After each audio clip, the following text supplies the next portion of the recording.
Hola, ¿cómo están? Hoy vamos a ver torsión. Vamos a analizar el problema de torsión de barras circulares y el problema de torsión de tubos de pared delgada. Van a ver que la teoría para barras circulares es una teoría relativamente sencilla, muy similar a lo que es esfuerzo axial. Lamentablemente la limitación de barras circulares es bastante difícil de eliminar, y me refiero a que tratar el problema de barras no circulares analíticamente es bastante difícil. Diría que hay muy pocas soluciones a problemas de torsión de barras de sección transversal arbitraria. Por lo tanto, lo que vamos a hacer es asumir sección transversal circular y plantear nuestra teoría bajo esa hipótesis. Creo que de todas maneras la hipótesis de sección circular, si bien es restrictiva, desde el punto de vista de la práctica tiene bastante aplicación, porque hay muchas estructuras que transmiten torsión y son circulares, sobre todo en ingeniería mecánica. Me refiero básicamente a ejes que transmiten potencia. Y como les comentaba recién, en el segundo tramo de la clase vamos a ver tubos de pared delgada, torsión de tubos de pared delgada. Ahí vamos a eliminar la hipótesis respecto de la sección transversal, de la forma de la sección transversal. Me refiero a que vamos a permitir que la sección transversal tenga una forma arbitraria, pero vamos a exigir que esa barra sea hueca y tenga poco espesor. Eso también obviamente restringe bastante el campo de aplicación, pero abre por otro lado las posibilidades de analizar otro tipo de problemas. Bueno, espero que les sirva la clase.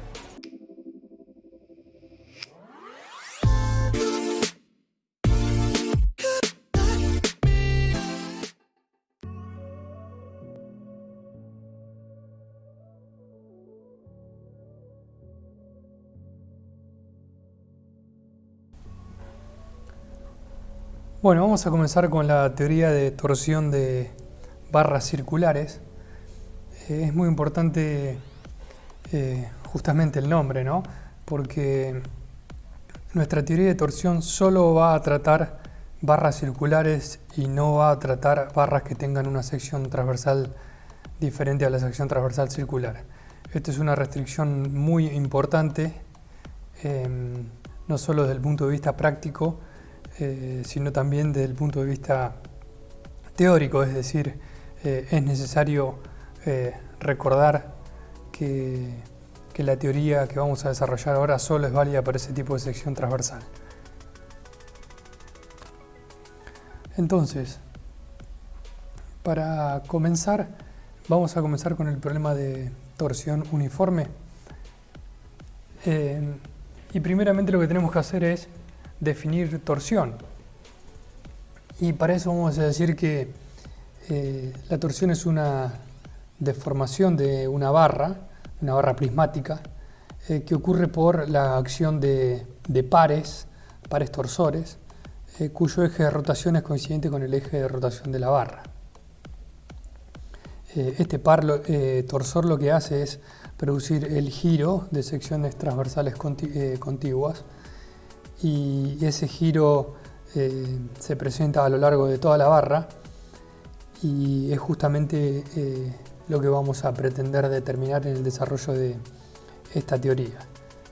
Vamos a representar el par torsor con una flecha circular, o bien con una flecha que indica la dirección axial de la barra.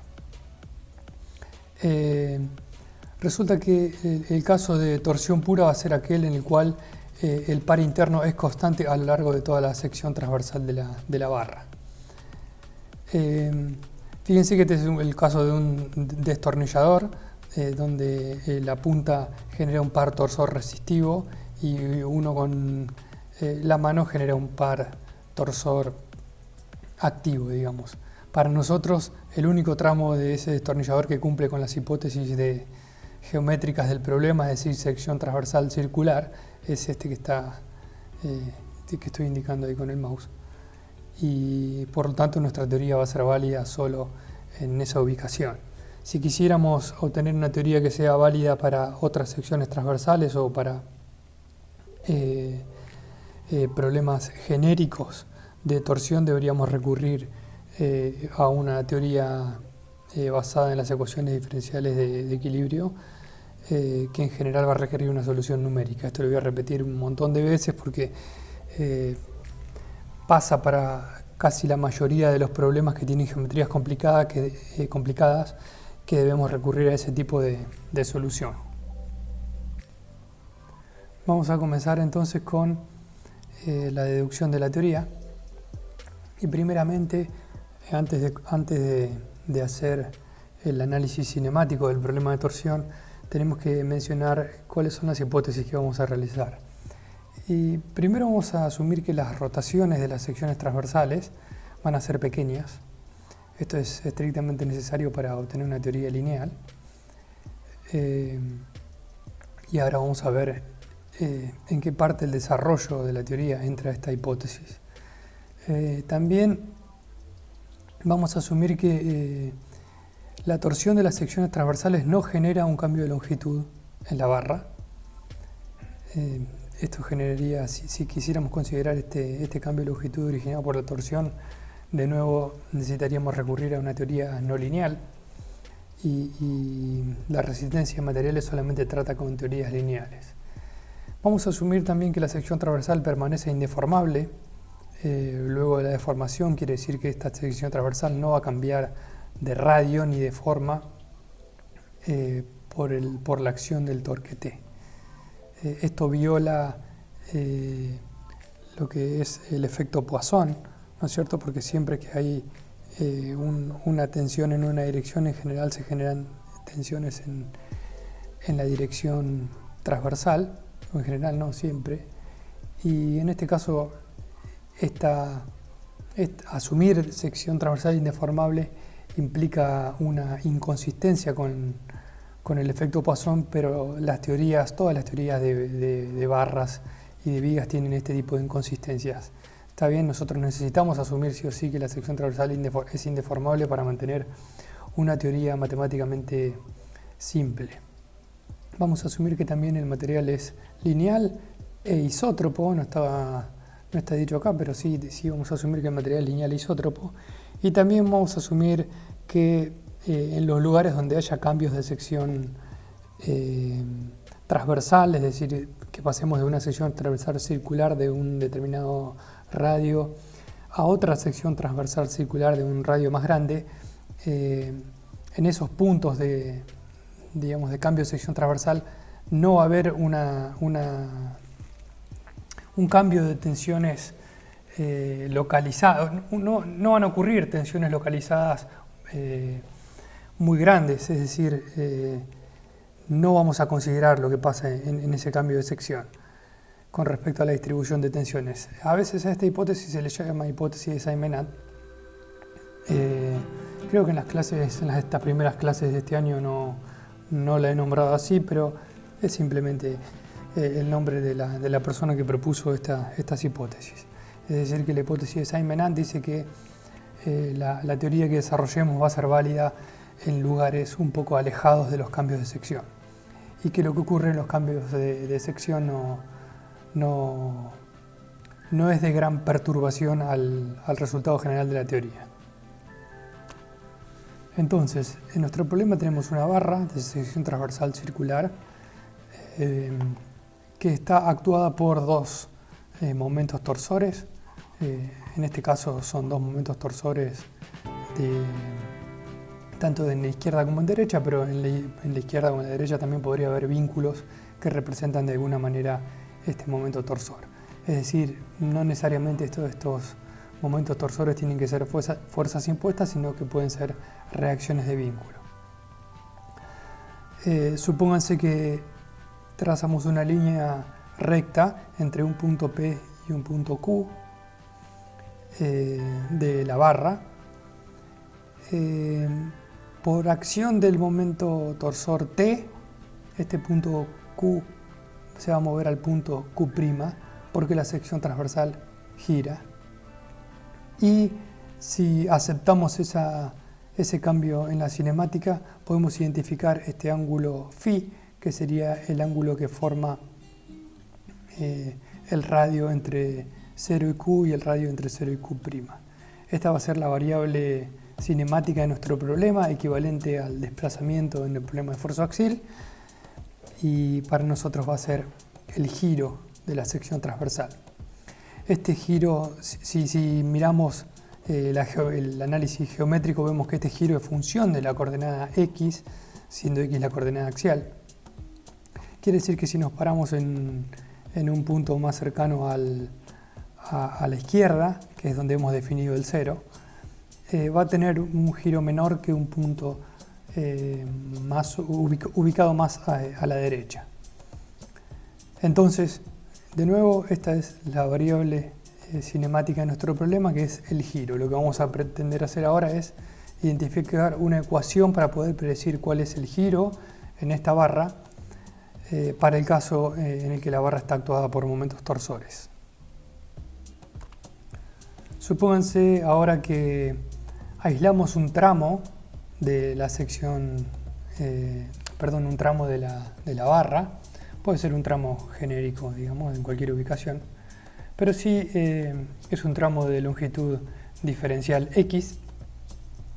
Y supónganse que en ese tramo vamos a identificar el punto A y el punto B como puntos colineales en la configuración indeformada.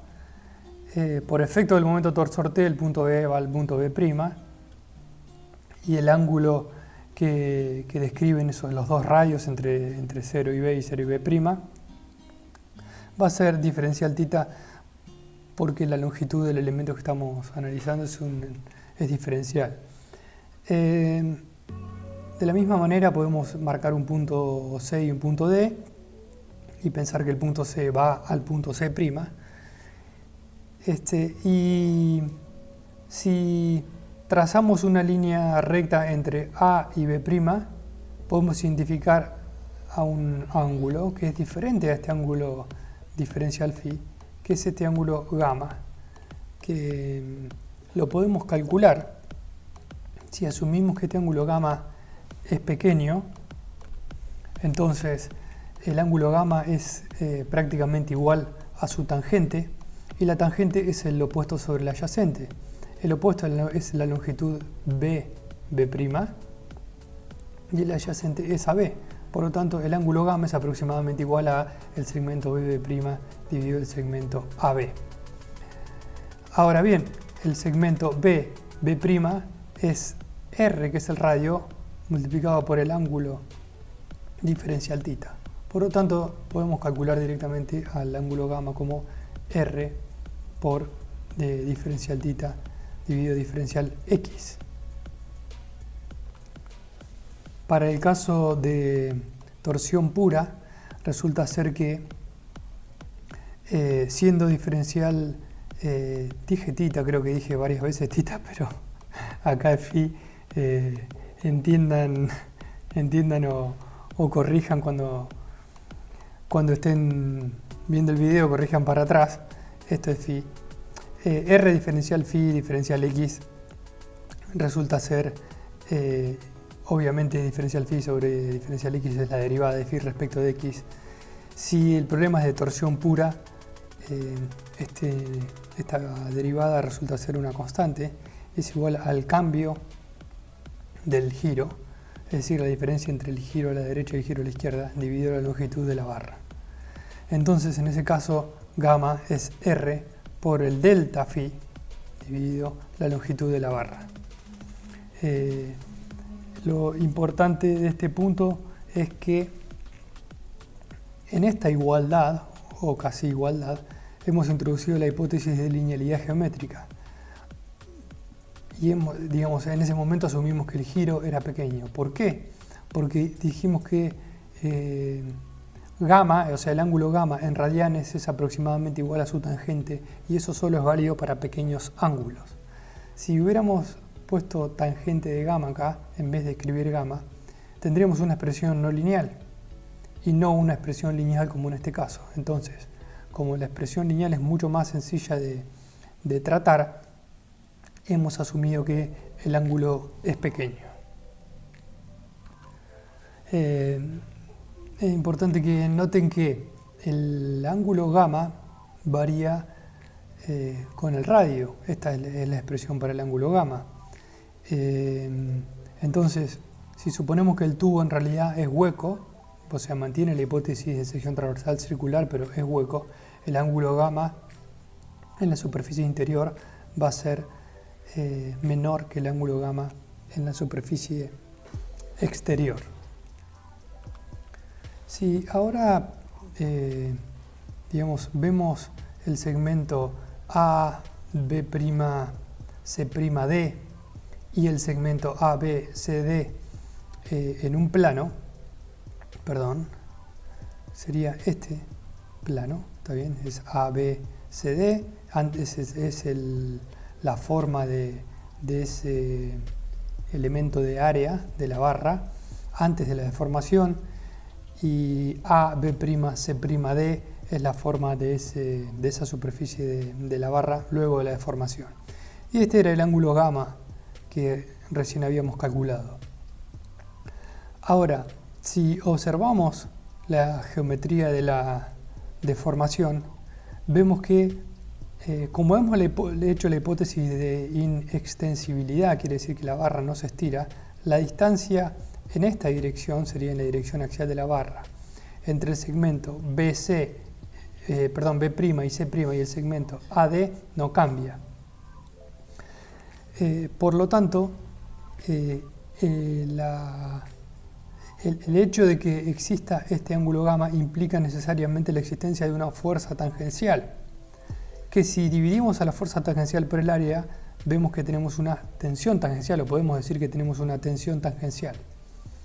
Como el punto B se desplazó hacia abajo, la tensión tangencial tiene una dirección vertical hacia abajo. Esto lo identificamos intuitivamente del lado derecho. El lado izquierdo es un lado que lo tomamos como un cero, digamos. Entonces el punto A no se mueve a un punto A'. Ahora, la existencia de la tensión del lado derecho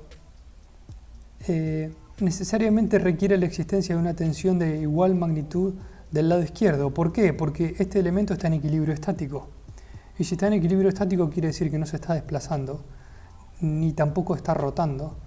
Entonces, para cumplir con la sumatoria de fuerzas verticales, es necesario que del lado izquierdo haya una tensión de igual magnitud.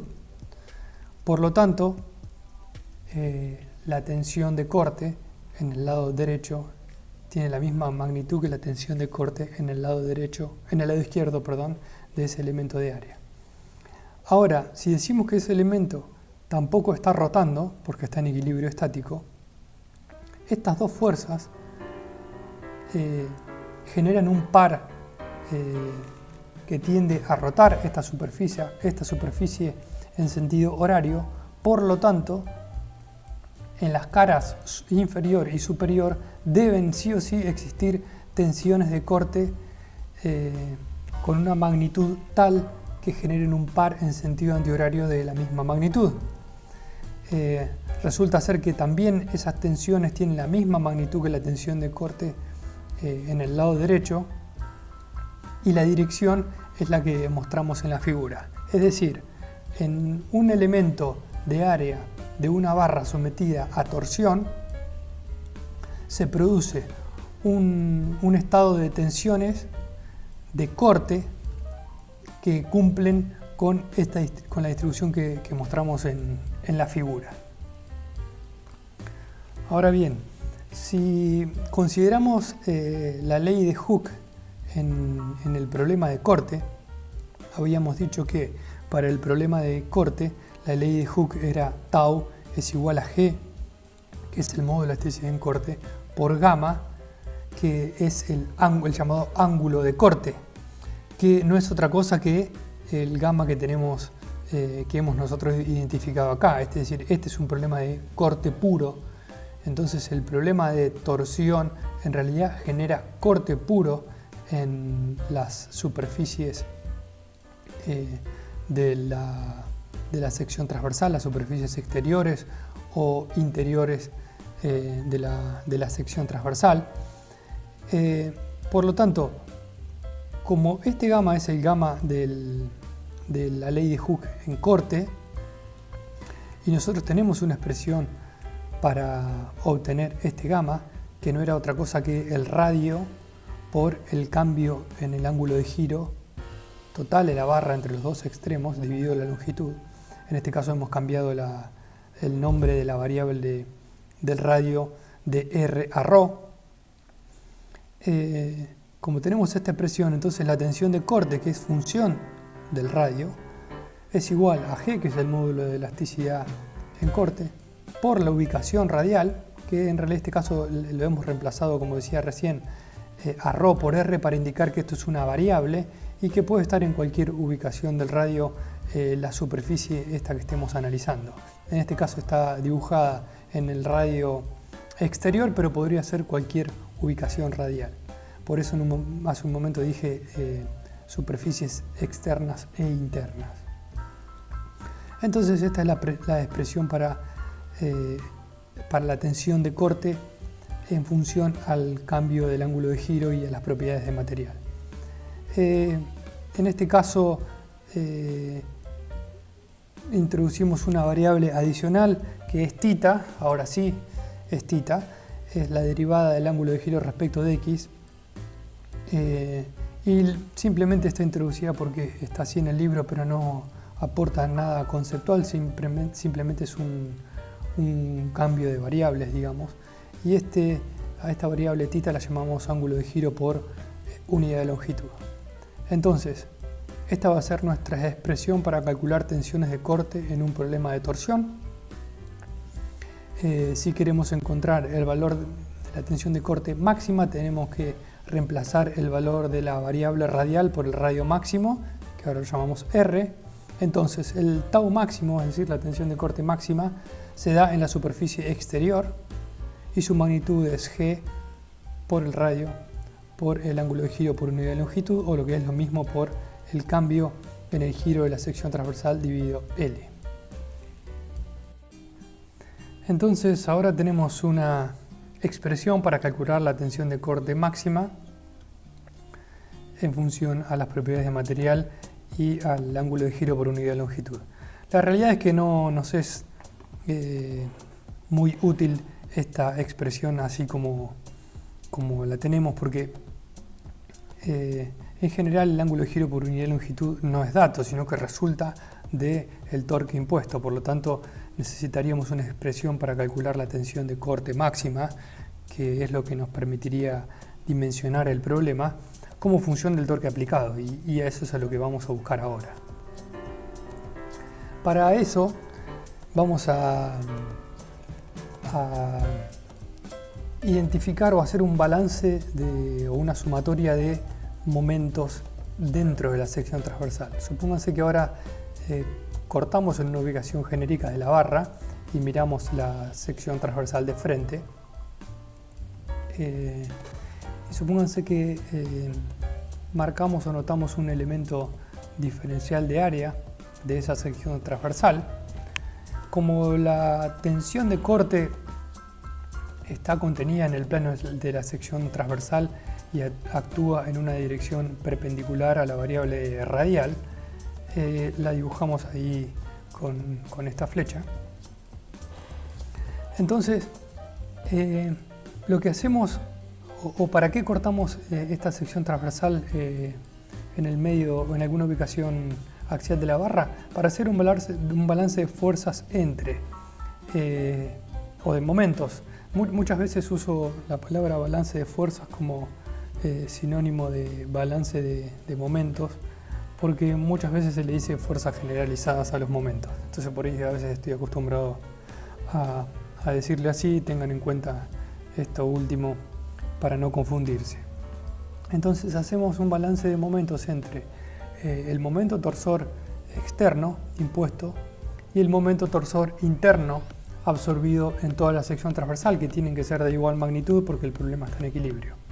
Entonces, para obtener el momento interno total en la sección transversal, lo que tengo que hacer es la integral de todos los momentos diferenciales que se absorben en cada una de las áreas.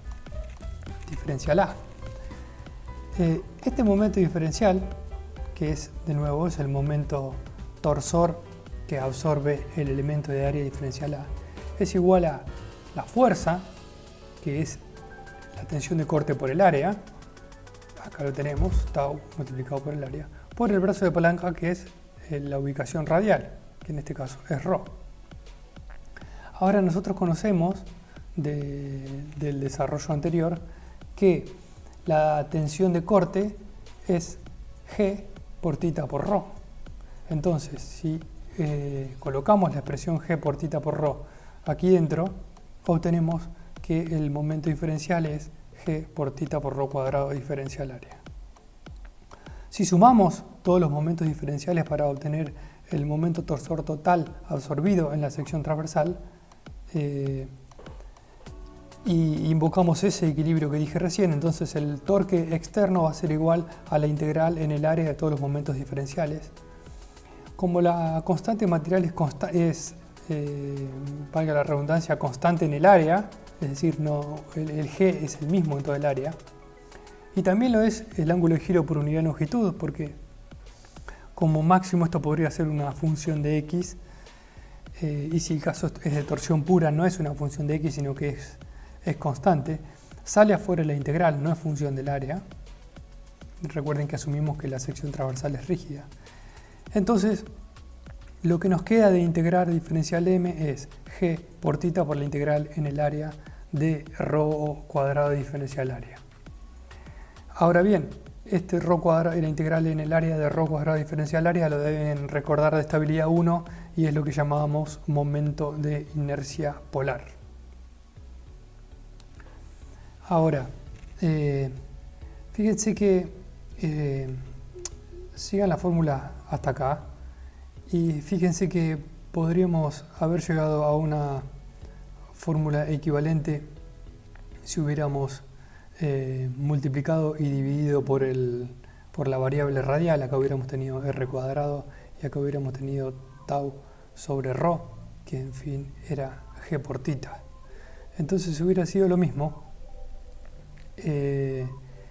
y hubiéramos tenido quizá un poco más de información respecto de la relación entre el torque externo aplicado y la tensión de corte que ocurre dentro de la sección transversal.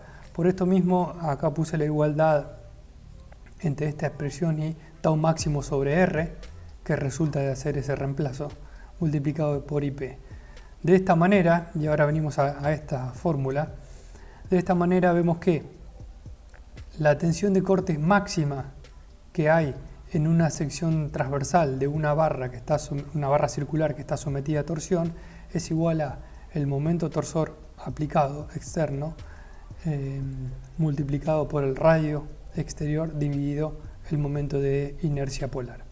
Si quisiéramos encontrar la tensión de corte en cualquier superficie interna, por ejemplo, vuelvo para el caso de tubo hueco, por ejemplo, podría ser en esta superficie, tenemos que utilizar la misma fórmula, pero reemplazar el radio por la ubicación radial que corresponda, y la fórmula es igualmente válida por lo que había comentado recién acá respecto de este cambio de variables.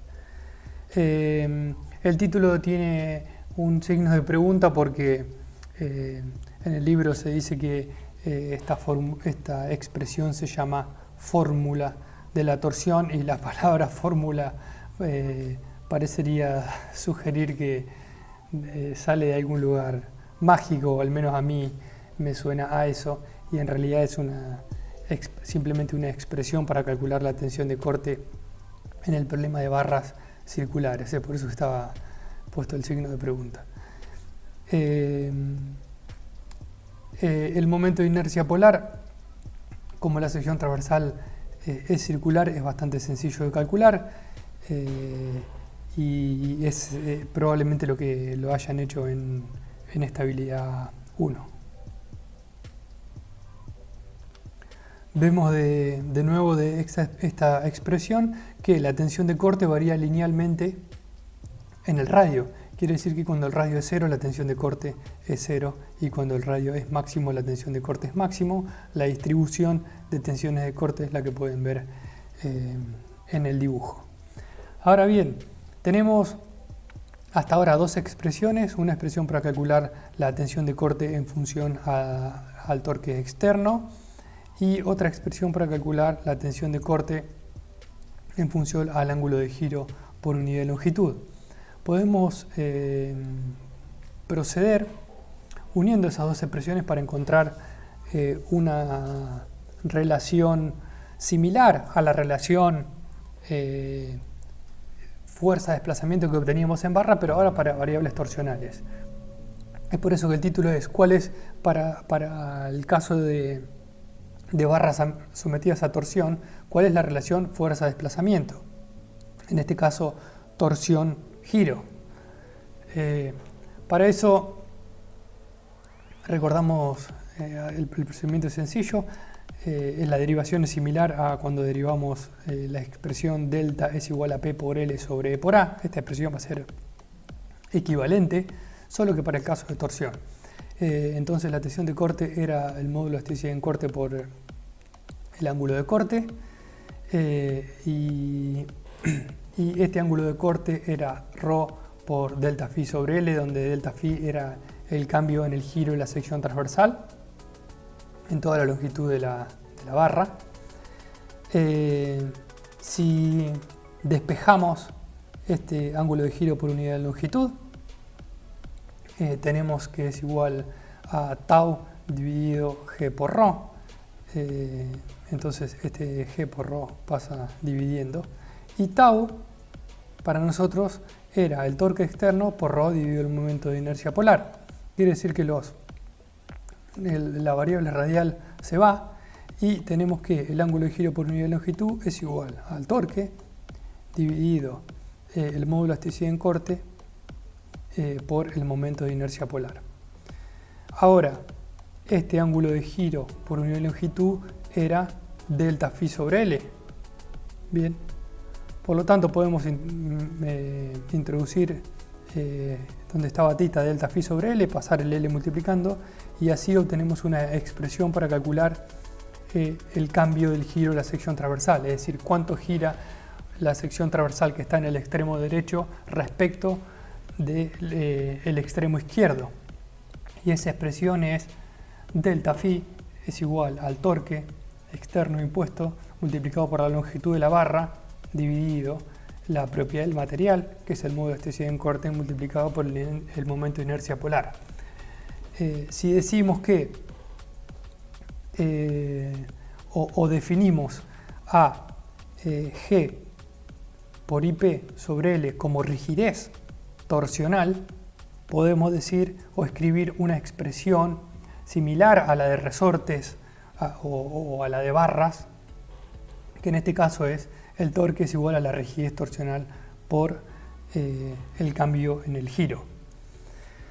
Este cambio en el giro cumple la función de delta, de delta minúscula, ¿no? Simplemente que acá lo llamamos cambio en el ángulo de giro porque estamos haciendo el giro en el extremo derecho menos el giro en el extremo izquierdo. La realidad es que si uno toma que el giro en el extremo izquierdo como 0, en realidad uno acá podría poner directamente phi. Y sería exactamente equivalente al problema de esfuerzo axial, salvo que reemplazamos a la fuerza por un momento torsor y al desplazamiento por un giro. Por lo tanto, esta fórmula, esta expresión, no me gusta la palabra fórmula, pero la dije, esta expresión, el giro es igual a T por L sobre G por IP, es análogo a es una expresión análoga a la del desplazamiento en problemas de esfuerzo axial, donde teníamos que delta es igual a P por L sobre E por A. Fíjense que las dos expresiones son proporcionales a L, proporcionales al torque o a la fuerza aplicada, inversamente proporcionales a la constante de material, Y una diferencia importante es que en el caso de barras, la variable geométrica que aparece en la expresión, recuerden delta es igual a P por L sobre por A, ese A es el área de la sección transversal. Y en el caso de torsión, la variable geométrica no es el área, sino el momento de inercia polar. Entonces, no importa la magnitud del área para un problema de torsión, lo que sí importa es la magnitud del momento de inercia polar, y eso no es lo mismo. ¿Está bien? Entonces, cuando uno pretende evaluar cuán efectiva es una barra para resistir un momento torsor, lo que necesita hacer es evaluar respecto de las propiedades geométricas cuál es su momento de inercia polar. Entonces K sub t era la rigidez torsional, y acá pongo, a veces se llama rigidez torsional otra cosa porque en el caso de tubos de pared delgada también vamos a llamar, o a veces se suele llamar rigidez torsional a una constante que aparece en esa formulación, que la vamos a ver un poco más adelante, pero no se preocupen mucho por los nombres, sí entiendan las expresiones y entiendan cuáles son las variables geométricas y de material que intervienen en el problema. Hace un ratito había mencionado que la teoría también es válida para tubos circulares, mientras que no violemos la hipótesis de circularidad de la sección transversal. Los tubos pueden ser huecos o barras, pueden ser tubos efectivamente o barras macizas.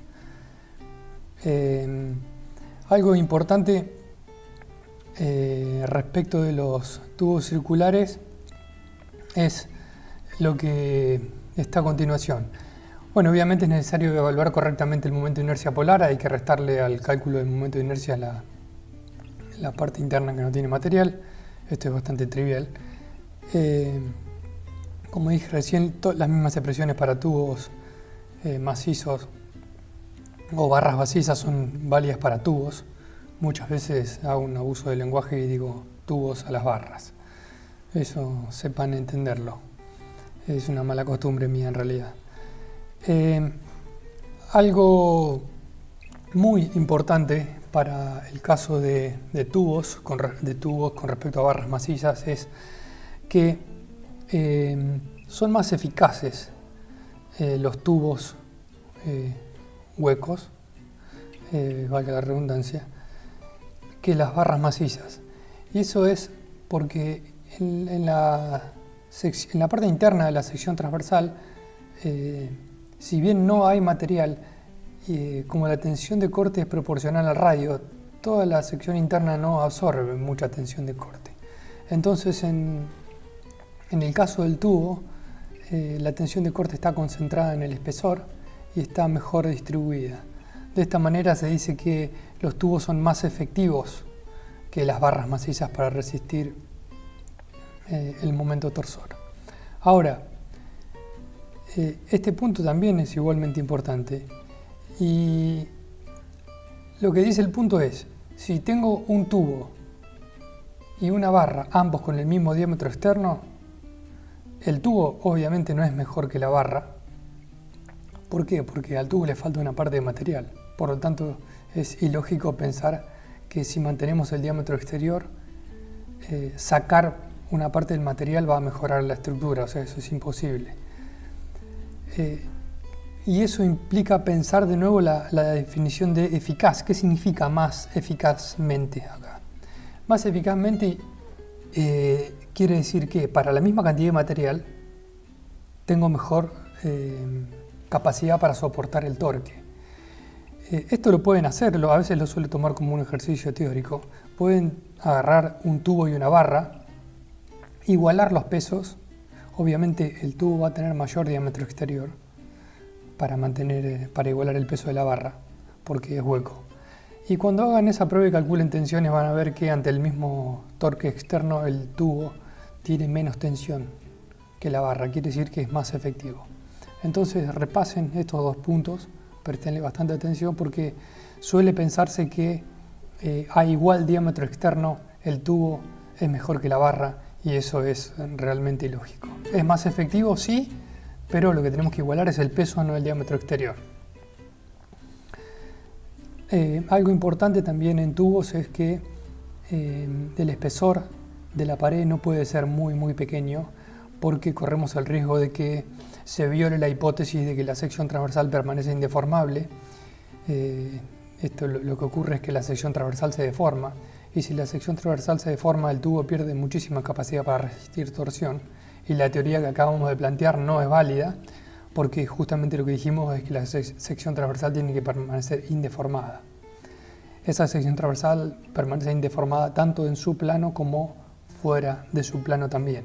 Quiere decir que axialmente la barra no tiene desplazamientos. Y otra cuestión adicional es que para el caso de tubos de pared delgada vamos a plantear una teoría particular que va a ser la teoría de tubos de pared delgada que nos va a permitir calcular giros y tensiones de corte en tubos con sección transversal arbitraria.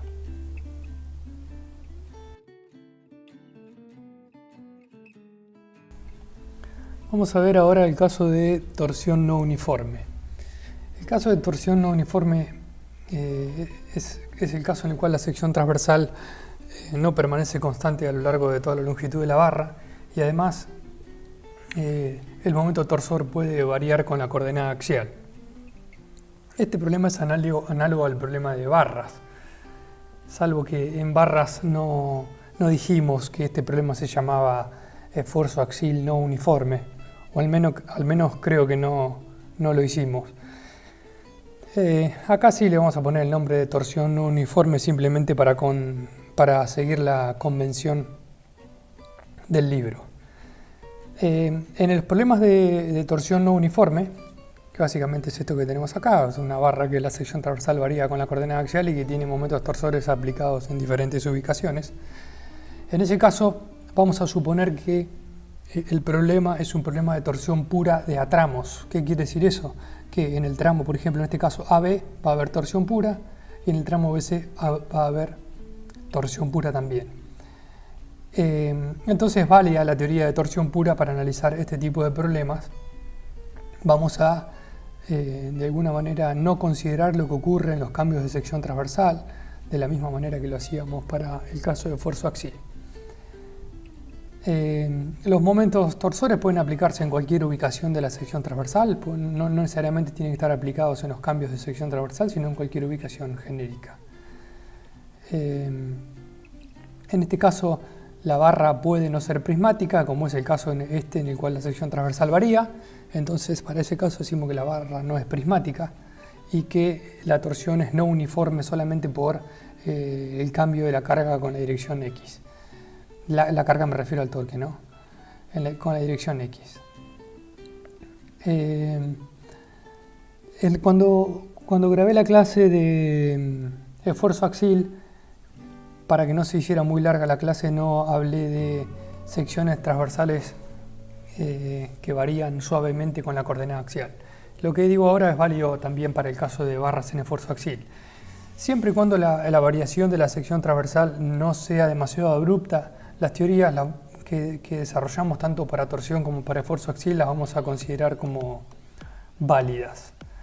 El libro da un tipo recetario que dice que para determinado ángulo de variación de la sección transversal, suponiendo que la sección transversal varía de tal manera de generar una barra cónica, para tal ángulo de conicidad el libro dice que el error en el cálculo es tanto, por decirles una cosa, no sé, para 10 grados el error es del 3%. La realidad es que esas son conclusiones un poco empíricas y que no sirven mucho. Lo que sí tenemos que saber es que cuando más cónica sea la barra, más error tiene nuestra teoría, porque obviamente nuestra teoría asume que la sección transversal es constante en la coordenada axial. Entonces, al violar esa hipótesis, estos dos casos violan esa hipótesis, que la sección transversal es constante con la coordenada axial. tenemos dos problemas. Este problema en la barra a la izquierda tenemos el problema de que no consideramos la variación de tensiones en los puntos donde la sección transversal cambia abruptamente. En esos puntos se genera una concentración de tensiones. Ahora vamos a ver algunas fotos de lo que ocurre en esas ubicaciones. Y no vamos a considerar lo que pasa en ese cambio de sección. Y en este caso también violamos esa hipótesis de que la sección transversal permanece constante con la coordenada axial. Y el problema que tenemos es que vamos a tener un error en las tensiones y en los giros que no sabemos exactamente cuánto es. En fin, si asumimos que esos dos errores no son muy grandes, podemos proceder al análisis de cualquiera de estos problemas de torsión no uniforme con las mismas expresiones que teníamos para torsión uniforme. Bien, el análisis de este tipo de problemas es exactamente el mismo que el análisis que utilizamos para el esfuerzo axial. Entonces, si uno estudia el problema de esfuerzo axial y lo comprende, no es necesario prácticamente que estudie torsión, salvo la deducción de las ecuaciones, pero después los ejercicios son iguales. El mecanismo de solución es el mismo. Planteamos una ecuación de equilibrio, que en este caso en vez de ser una ecuación de equilibrio de fuerza va a ser una ecuación de equilibrio de momentos. Planteamos compatibilidad y después planteamos las relaciones torque-giro, que van a ser equivalentes a las relaciones fuerza-desplazamiento para el caso de esfuerzo axial. Entonces, supónganse el caso de esta barra segmentada. Lo que hacemos para plantear la solución, tenemos que identificar cuánto vale el torque interno en cada sección transversal. Esto es bastante sencillo. Creo que han hecho en estabilidad 1 diagramas de momento torsor, pero básicamente hay que pararse en el medio de una sección transversal en la cual el momento torsor interno es constante y calcularlo. Por ejemplo, para esta barra, si analizamos el tramo CD, el torque en el tramo CD, miramos todo lo que tenemos para la izquierda y tenemos menos T1, menos T sub 2, más T sub 3. Hacemos lo mismo en el tramo BC y tenemos todo lo que miramos para la izquierda y tenemos menos T1, menos T2, y en el tramo AB tenemos menos T1. Tengan cuidado con los signos. El error de signos no es un error conceptual, pero a veces parece un error conceptual. Entonces tengan en cuenta que si bien no corregimos en general en los exámenes, o al menos en el examen final, con mucho detalle los números, a veces no prestarle atención a los signos hace que los errores parezcan conceptuales. No me extiendo mucho en eso, pero simplemente lo que les digo es traten de chequear los signos lo más posible.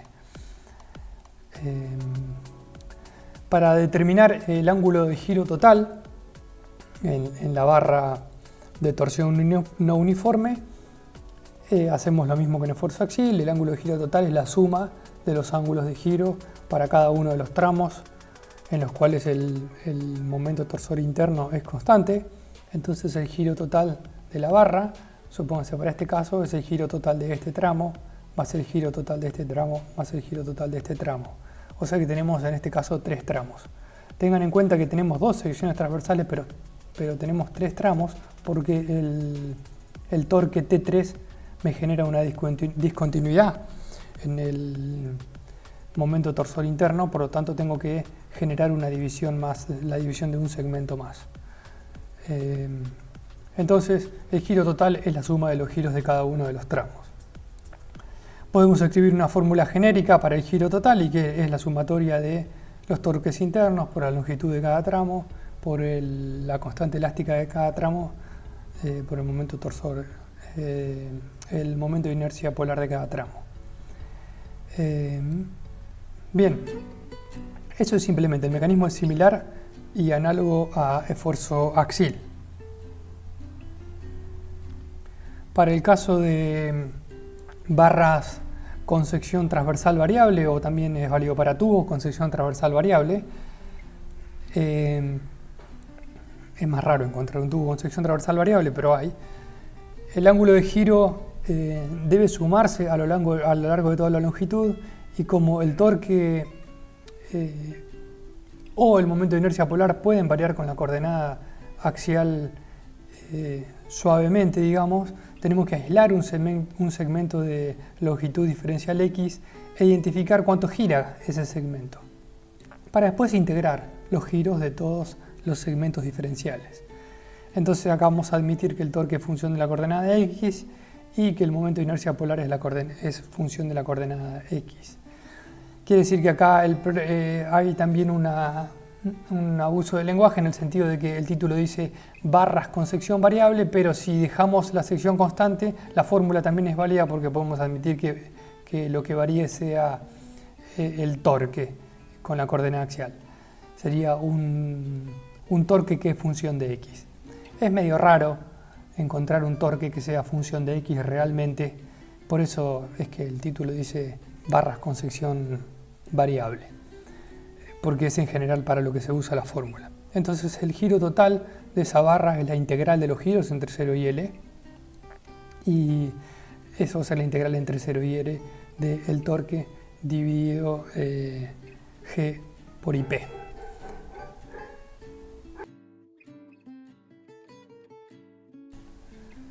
Ahora vamos a hacer un análisis de tensiones y deformaciones en una dirección que no es coincidente con la dirección axial de la barra, y vamos a obtener una conclusión interesante.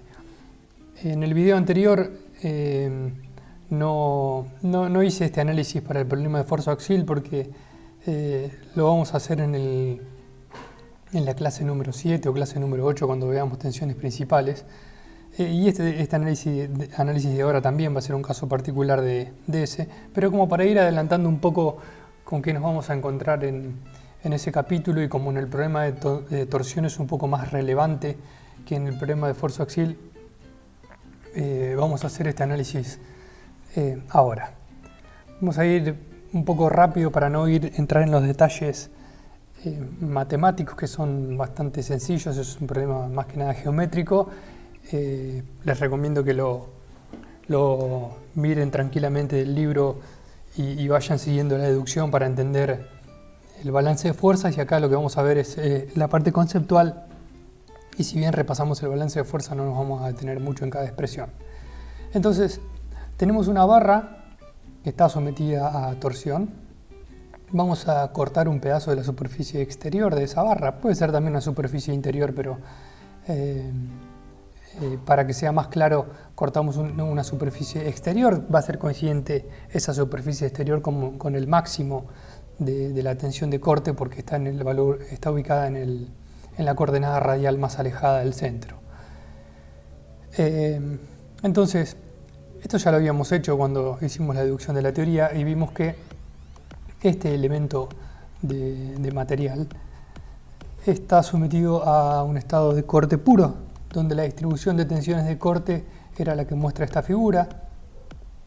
Para esta dirección de carga, las tensiones de corte se distribuían del lado derecho positivo hacia arriba, del lado izquierdo positivo hacia abajo, y en las superficies superior e inferior la distribución era tal de cumplir con el balance de momentos. Es decir, esta distribución de tensiones, lo vuelvo a repetir, debe tener esta característica en la cual todas las tensiones son de la misma magnitud en todas las caras, y los vectores actuantes, es decir, la dirección de las tensiones de corte en cada cara, es tal de cumplir con el balance de fuerzas en la dirección vertical, horizontal, y además con el balance de momentos.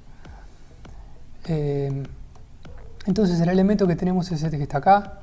Ahora, como este elemento está en equilibrio estático, porque eso está deformado pero no se está moviendo, eso lo voy a repetir varias veces para que quede como concepto, está deformado pero no se está moviendo, lo podemos cortar en la diagonal AC, y analizar solamente el triángulo inferior. Ese triángulo inferior también está en equilibrio estático,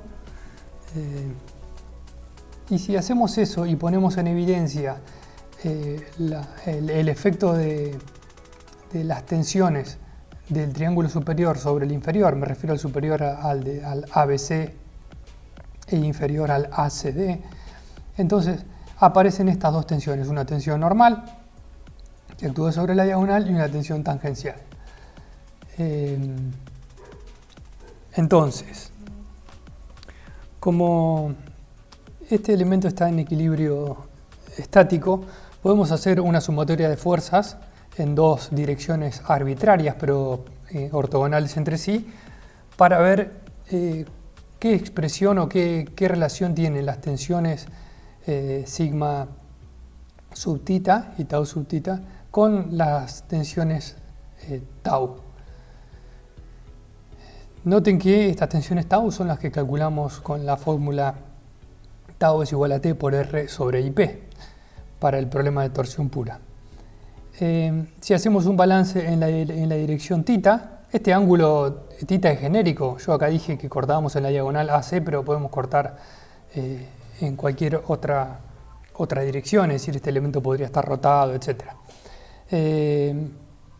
Entonces hacemos una sumatoria de fuerzas en la dirección tita y que vamos a tener el sigma sub tita por el área de la diagonal y la proyección de estos dos tau en la dirección de tita.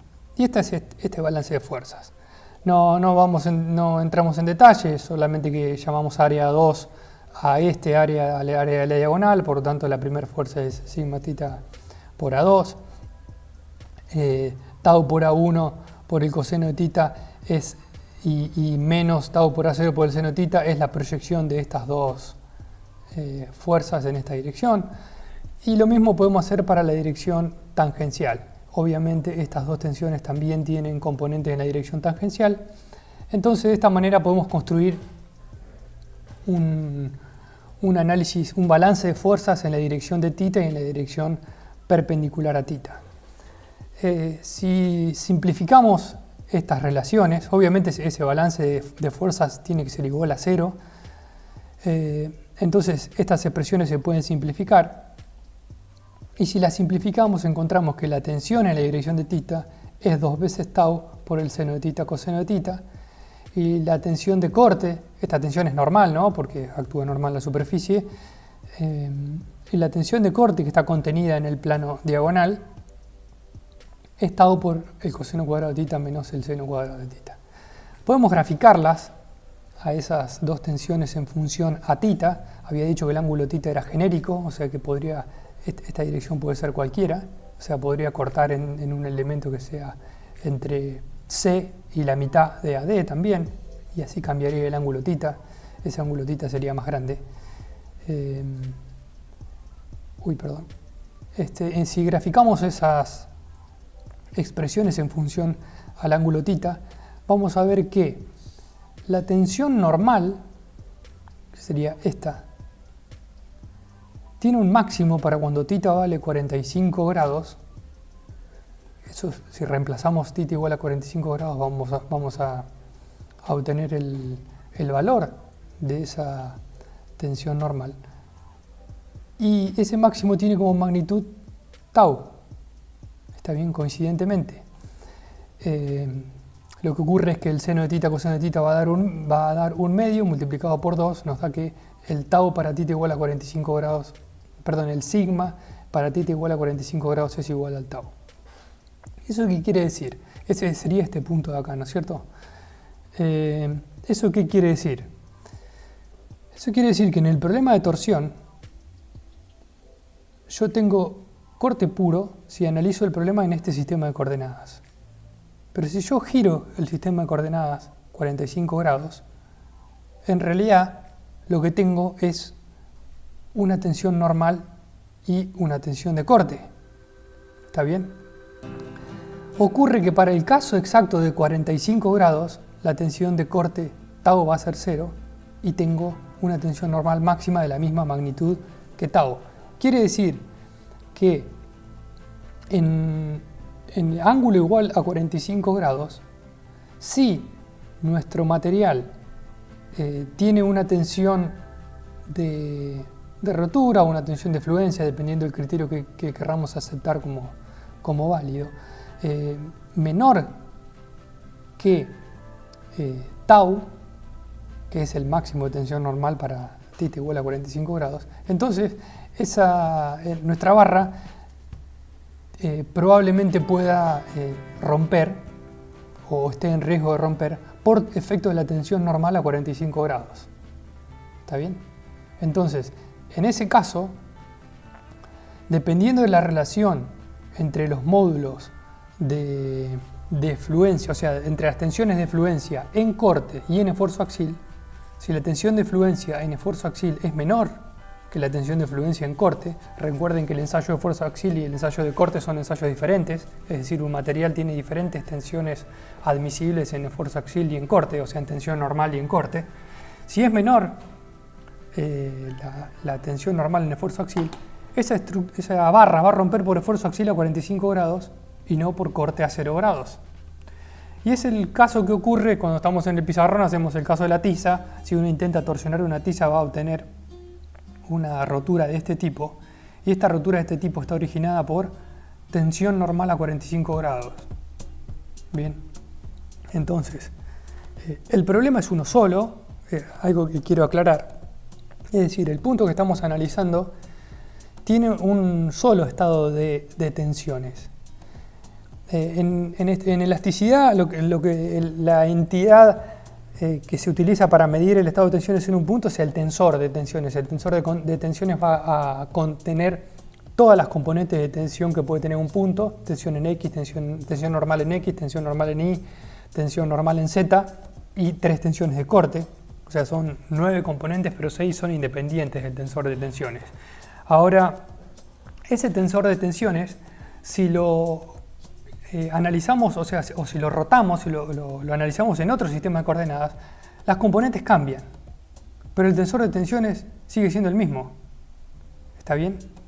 La matriz que lo representa tiene diferentes componentes, pero el tensor sigue siendo el mismo, quiere decir que el punto está igualmente tensionado. Al cambiar el sistema de referencias, lo que obtenemos es otro valor de las componentes, y es eso lo que estamos haciendo acá.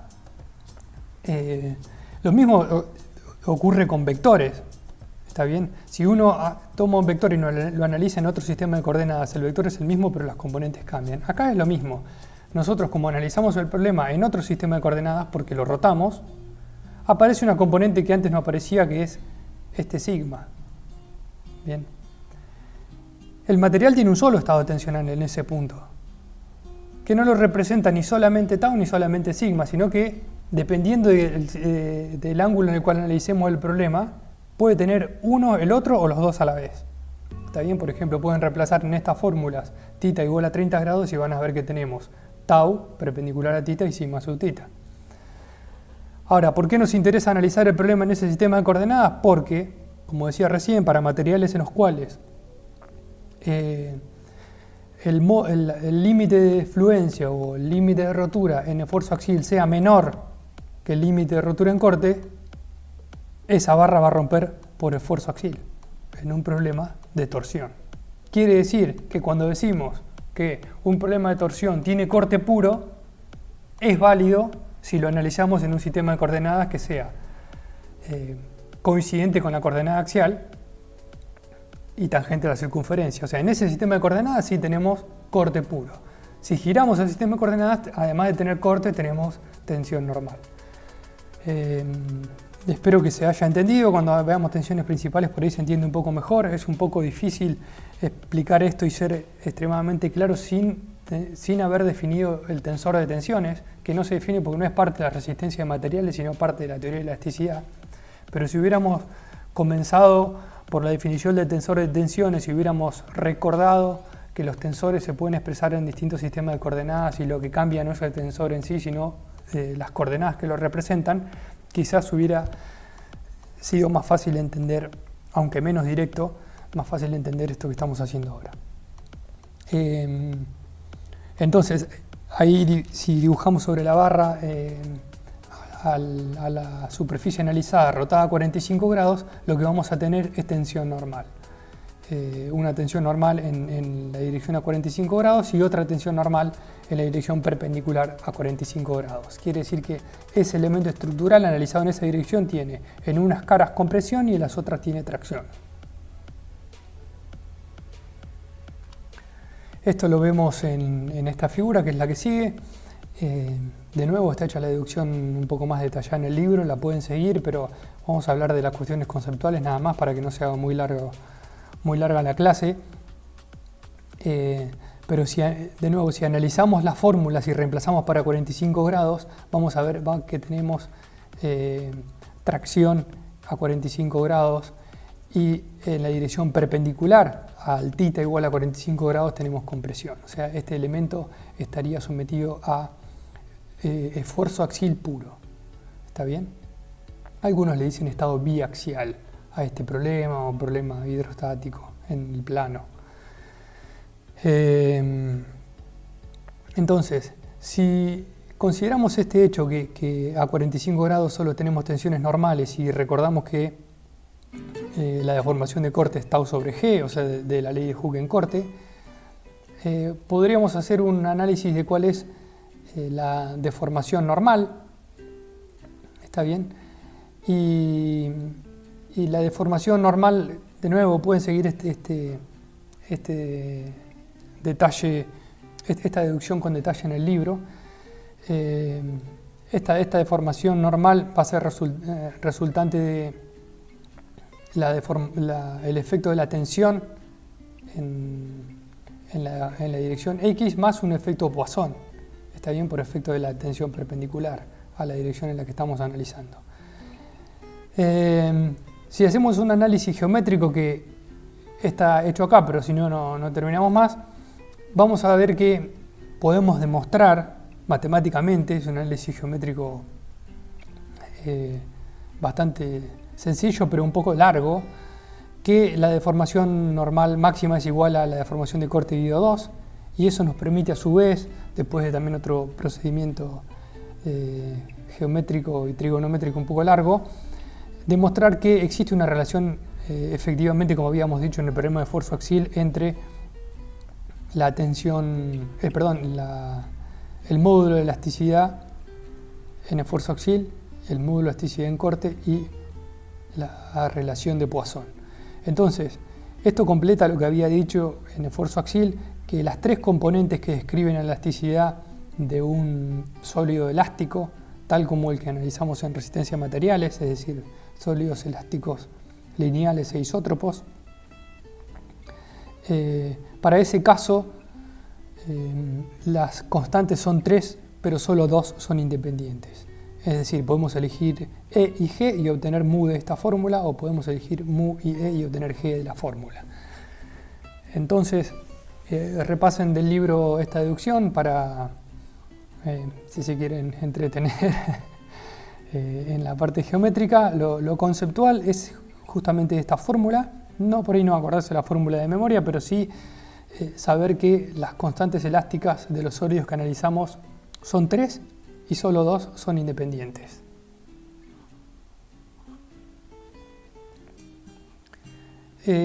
Comento algo al pasar respecto de transmisión de potencia por medio de ejes. Es muy común, sobre todo en ingeniería mecánica, encontrar ejes circulares que transmiten potencia. Diría que exclusivamente uno encuentra ejes circulares, salvo raras excepciones. Pero en estos casos lo que quería comentarles es cómo evaluar el torque transmitido por un determinado motor. Si tenemos en cuenta que el trabajo realizado por el motor es el torque por el ángulo, si derivamos el trabajo respecto del tiempo, vamos a obtener la potencia, que es lo que en general tenemos como dato de un motor. Si tenemos la potencia y derivamos el trabajo, vemos que si el torque lo tomamos como constante, la potencia es igual al torque por la derivada del giro respecto del tiempo, que no es otra cosa que la velocidad angular. Por lo tanto, si tenemos la curva de un motor, sea un motor eléctrico, un motor a combustión o cualquiera, así es la curva de potencia de ese motor, podemos saber para determinadas RPM, si tenemos la curva, qué torque estamos transmitiendo. Entonces, de esa manera podríamos dimensionar a nuestra barra. Pueden hacer el ejercicio 3.7, que es bastante sencillo, simplemente hay que utilizar esta fórmula que les comentaba recién. Bien, El caso de torsión de barras estáticamente indeterminadas es bastante similar al caso del problema de esfuerzo axial también. Las consideraciones generales son las mismas que hicimos para esfuerzo axial, es decir, las ecuaciones de equilibrio que tenemos no alcanzan por sí solas para resolver el problema estático, por lo tanto debemos recurrir a un análisis de la deformación, en este caso de la barra sometida a torsión, para encontrar cuáles son las reacciones en los vínculos y así poder definir el problema y poder calcular tensiones y giro. La evaluación de ese estado de deformación es justamente lo que proporciona las ecuaciones adicionales que necesitamos para resolver el problema. El procedimiento de solución lo habíamos comentado por esfuerzo axial y es el siguiente. Primero planteamos ecuaciones de equilibrio. En este caso van a ser equilibrios de momentos torsores. En el caso de esfuerzo axial era un equilibrio de fuerzas en la dirección axial. Luego planteamos ecuaciones de compatibilidad que salen de analizar los vínculos que tenemos en el problema, es decir, las condiciones de borde de nuestro problema. Y luego introduciendo las relaciones fuerza-desplazamiento, en este caso va a ser par-rotación, dentro de las ecuaciones de compatibilidad para terminar de cerrar el sistema de ecuaciones. Supóngase el caso de un problema de una barra que está empotrada en el extremo izquierdo y en el extremo derecho tiene aplicado un momento torsor. Esa barra está formada por un tubo exterior y una barra interna. Y queremos determinar cuál es el torque absorbido por cada una de las secciones transversales para poder calcular tensiones de corte en los dos materiales. El problema es hiperestático por el hecho de que tenemos dos materiales, o sea que el torque T se reparte dependiendo de las elasticidades de la barra interna y del tubo exterior, se reparten los dos materiales. Intuitivamente les conviene pensar, como para entender el problema, les conviene pensar lo siguiente. Supónganse que la barra interior está hecha de un material extremadamente elástico y extremadamente flexible, por ejemplo, goma. Y el tubo exterior está hecho de acero. Si uno aplica el torque T, como el tubo exterior tiene un modo de elasticidad mucho más alto, tiene mucha más capacidad para absorber el momento torsor externo, entonces el problema va a responder casi similar al problema en el cual la barra interior no está. Quiere decir que como es tan flexible la barra interior, no tiene mucha capacidad, de forma muy fácil, por lo tanto toda la carga va al tubo exterior. Bien, entonces ese sería el problema isostático que ocurre cuando la barra interior es muy flexible. Lo mismo pasa si pensamos que lo flexible es lo que está afuera, o sea, es el tubo. Todo el momento torsor lo absorbería la barra. Bueno, cuando tanto la barra como el tubo tienen propiedades similares, el momento torsor externo se distribuye de determinada manera que es justamente lo que permite calcular el proceso de solución del hiperestático.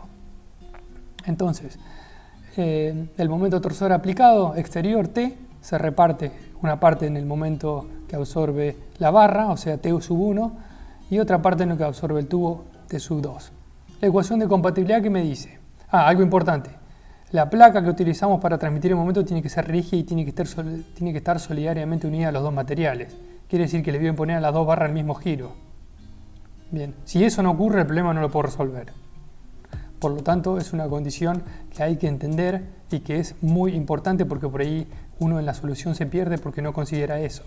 O sea, al aplicar el momento torsor, las dos secciones transversales en la punta giran lo mismo por efecto de esta placa que de alguna manera está soldada a los dos materiales. Entonces, el giro, si no, no podemos escribir la ecuación de compatibilidad. El giro del material 1 es igual al giro del material 2.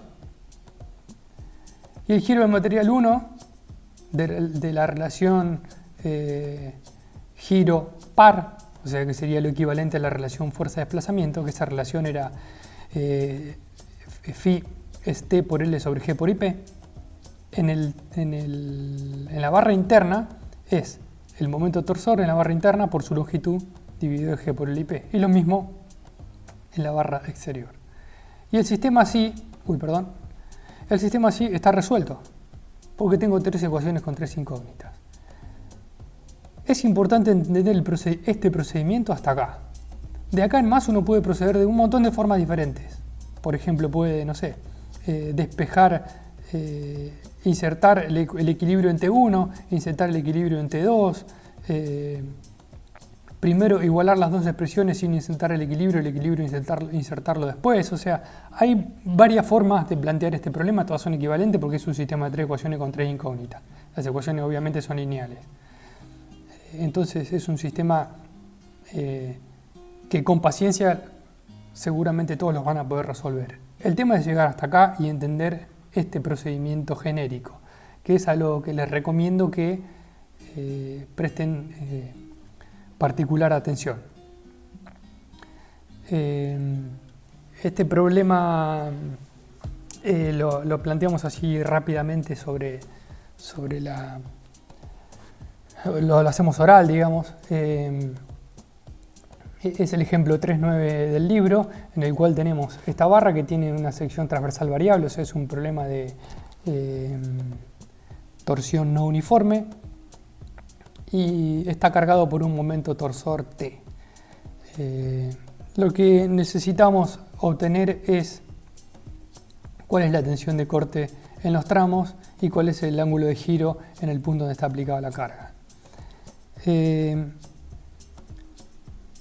En general, si uno reemplazara este problema por un problema de fuerza axial y acá por una fuerza, la solución es exactamente la misma. De eso no se olviden nunca. ¿Qué planteo para esto? Bueno, lo primero que planteo es el equilibrio de momentos torsores, es decir, TA más T0 más TB es igual a 0. Planteo compatibilidad. ¿Qué me dice compatibilidad? Como sé que este punto no gira y este punto tampoco gira, la ecuación de compatibilidad me dice que el giro del tramo AC más el giro del tramo CB tiene que ser igual a 0. ¿Cuánto es el giro del tramo AC? El momento torsor interno que tenga. Si cortamos ese tramo y lo miramos hacia la izquierda, tenemos TA solamente, por la longitud dividido el G por el IP. ¿Cuánto es el giro del tramo de la derecha? Cortamos y también miramos a la izquierda, me conviene siempre mirar para el mismo lado. Y tenemos TA menos T0 por L del tramo sobre G por IP del tramo. Entonces, de nuevo, tenemos 3 ecuaciones con 3 incógnitas, la solución es igual al problema anterior. Una cosa que van a hacer en la práctica es utilizar el método de solución de superposición, que lo que implica hacer es retirar el vínculo, que es lo que está dibujado acá, retirar el vínculo de la derecha y hacer de cuenta que este problema es la suma de dos problemas, un problema en el cual el vínculo no está, por lo tanto no está la reacción, más un problema en el cual el vínculo no está pero está la carga.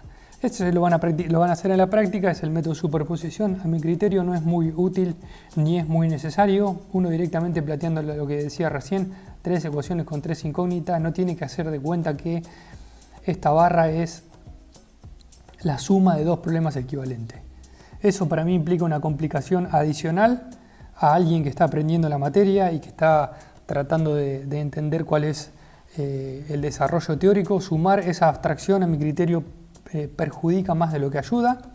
Entonces, si uno plantea simplemente lo que decía recién, las 3 ecuaciones con 3 incógnitas de este problema, resuelve y no tiene que imaginarse que esto es la superposición de esos dos problemas. También ese método de superposición no tiene un solo mecanismo de solución, sino que uno puede retirar el vínculo de la izquierda, retirar el vínculo de la derecha. Si en los vínculos son elásticos, se genera un problema adicional que lo vamos a ver en flexión, por lo tanto no se los recomiendo para la solución de problemas. Bien, para el problema de torsión también necesitamos evaluar la energía de deformación. Recuerden que en esfuerzo axial evaluábamos la energía de deformación para resolver el problema de impacto y lo usábamos exclusivamente para eso. En el caso de torsión no vamos a analizar el problema de impacto en torsión, porque la realidad es que no tiene mucha aplicación.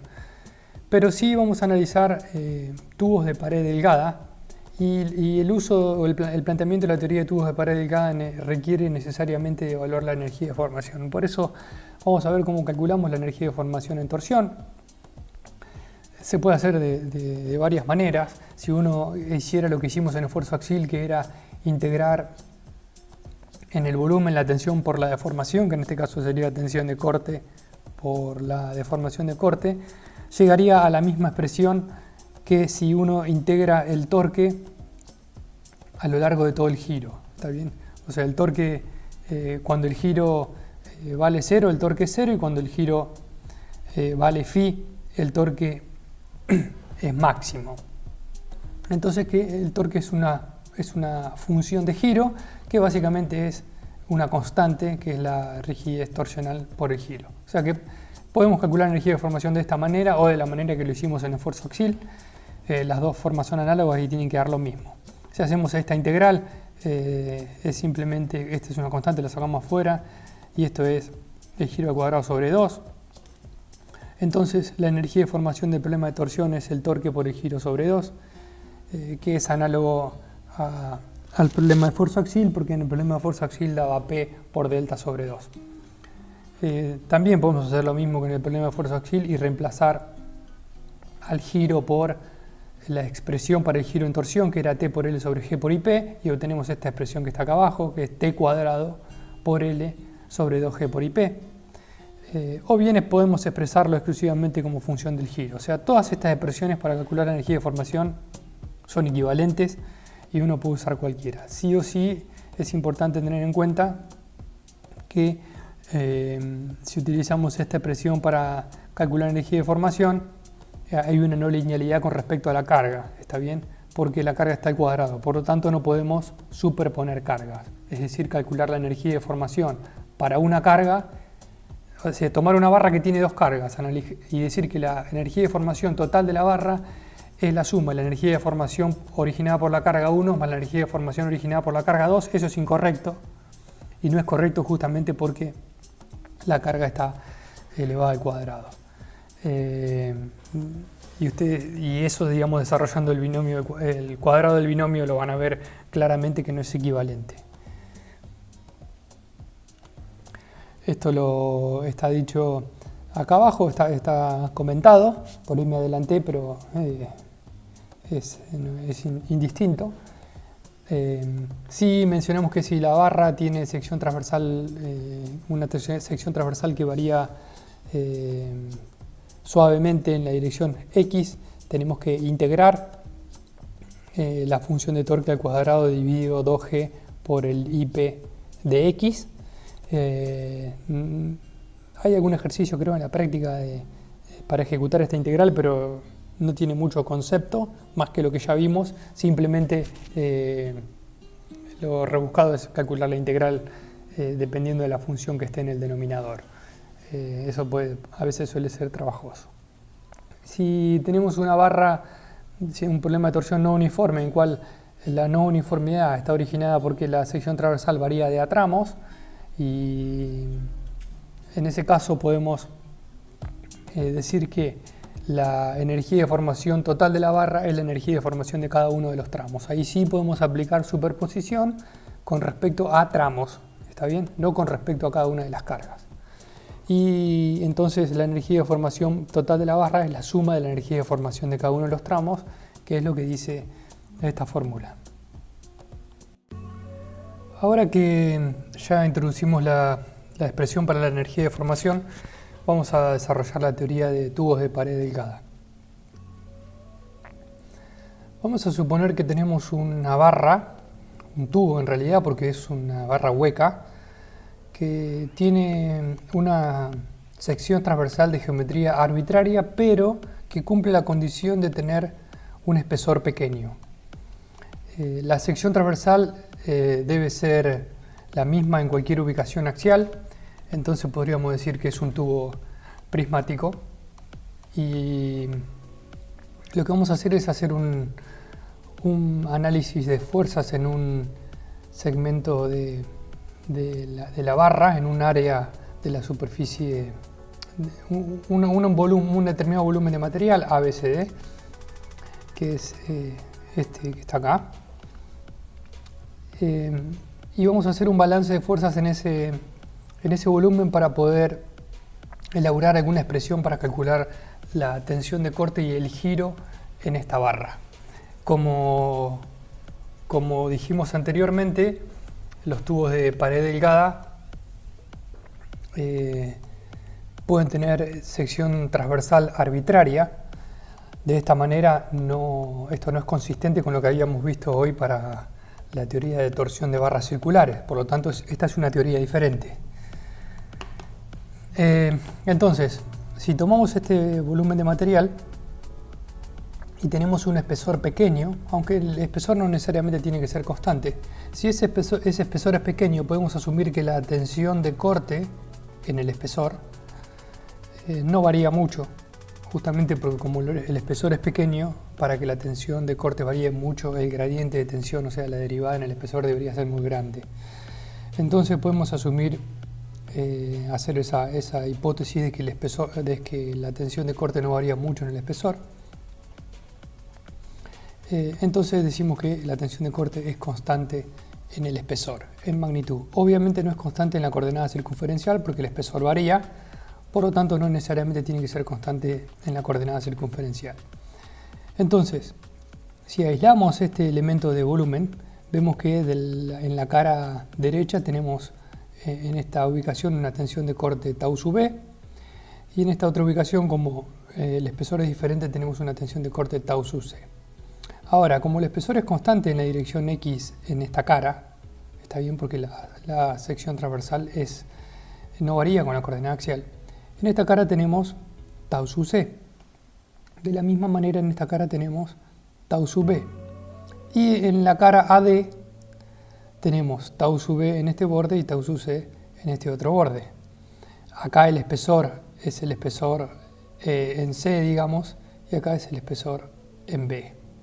O sea, el espesor en A y en B es el mismo y el espesor en D y en C es el mismo. Si reemplazamos esta tensión de corte y multiplicamos por las respectivas áreas, tenemos fuerzas.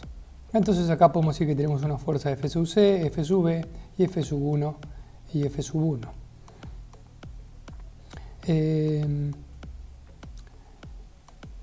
Decimos que acá tenemos F sub 1 y F sub 1 porque para cumplir con el equilibrio en esta dirección, estas dos fuerzas tienen que ser iguales. De la misma manera, para cumplir con el equilibrio en la dirección axial, X, la sumatoria de fuerzas en X me dice que estas dos fuerzas son iguales. O sea, F sub B y F sub C son iguales. ¿Cuánto vale F sub C? Vale tau sub C por el área. ¿Y cuánto vale F sub B? Vale tau sub B por el área. ¿Cuál es el área por el cual tengo que multiplicar a tau sub C? Es el espesor, o sea, que lo voy a llamar T sub C. Estoy en C, ¿no? T sub C.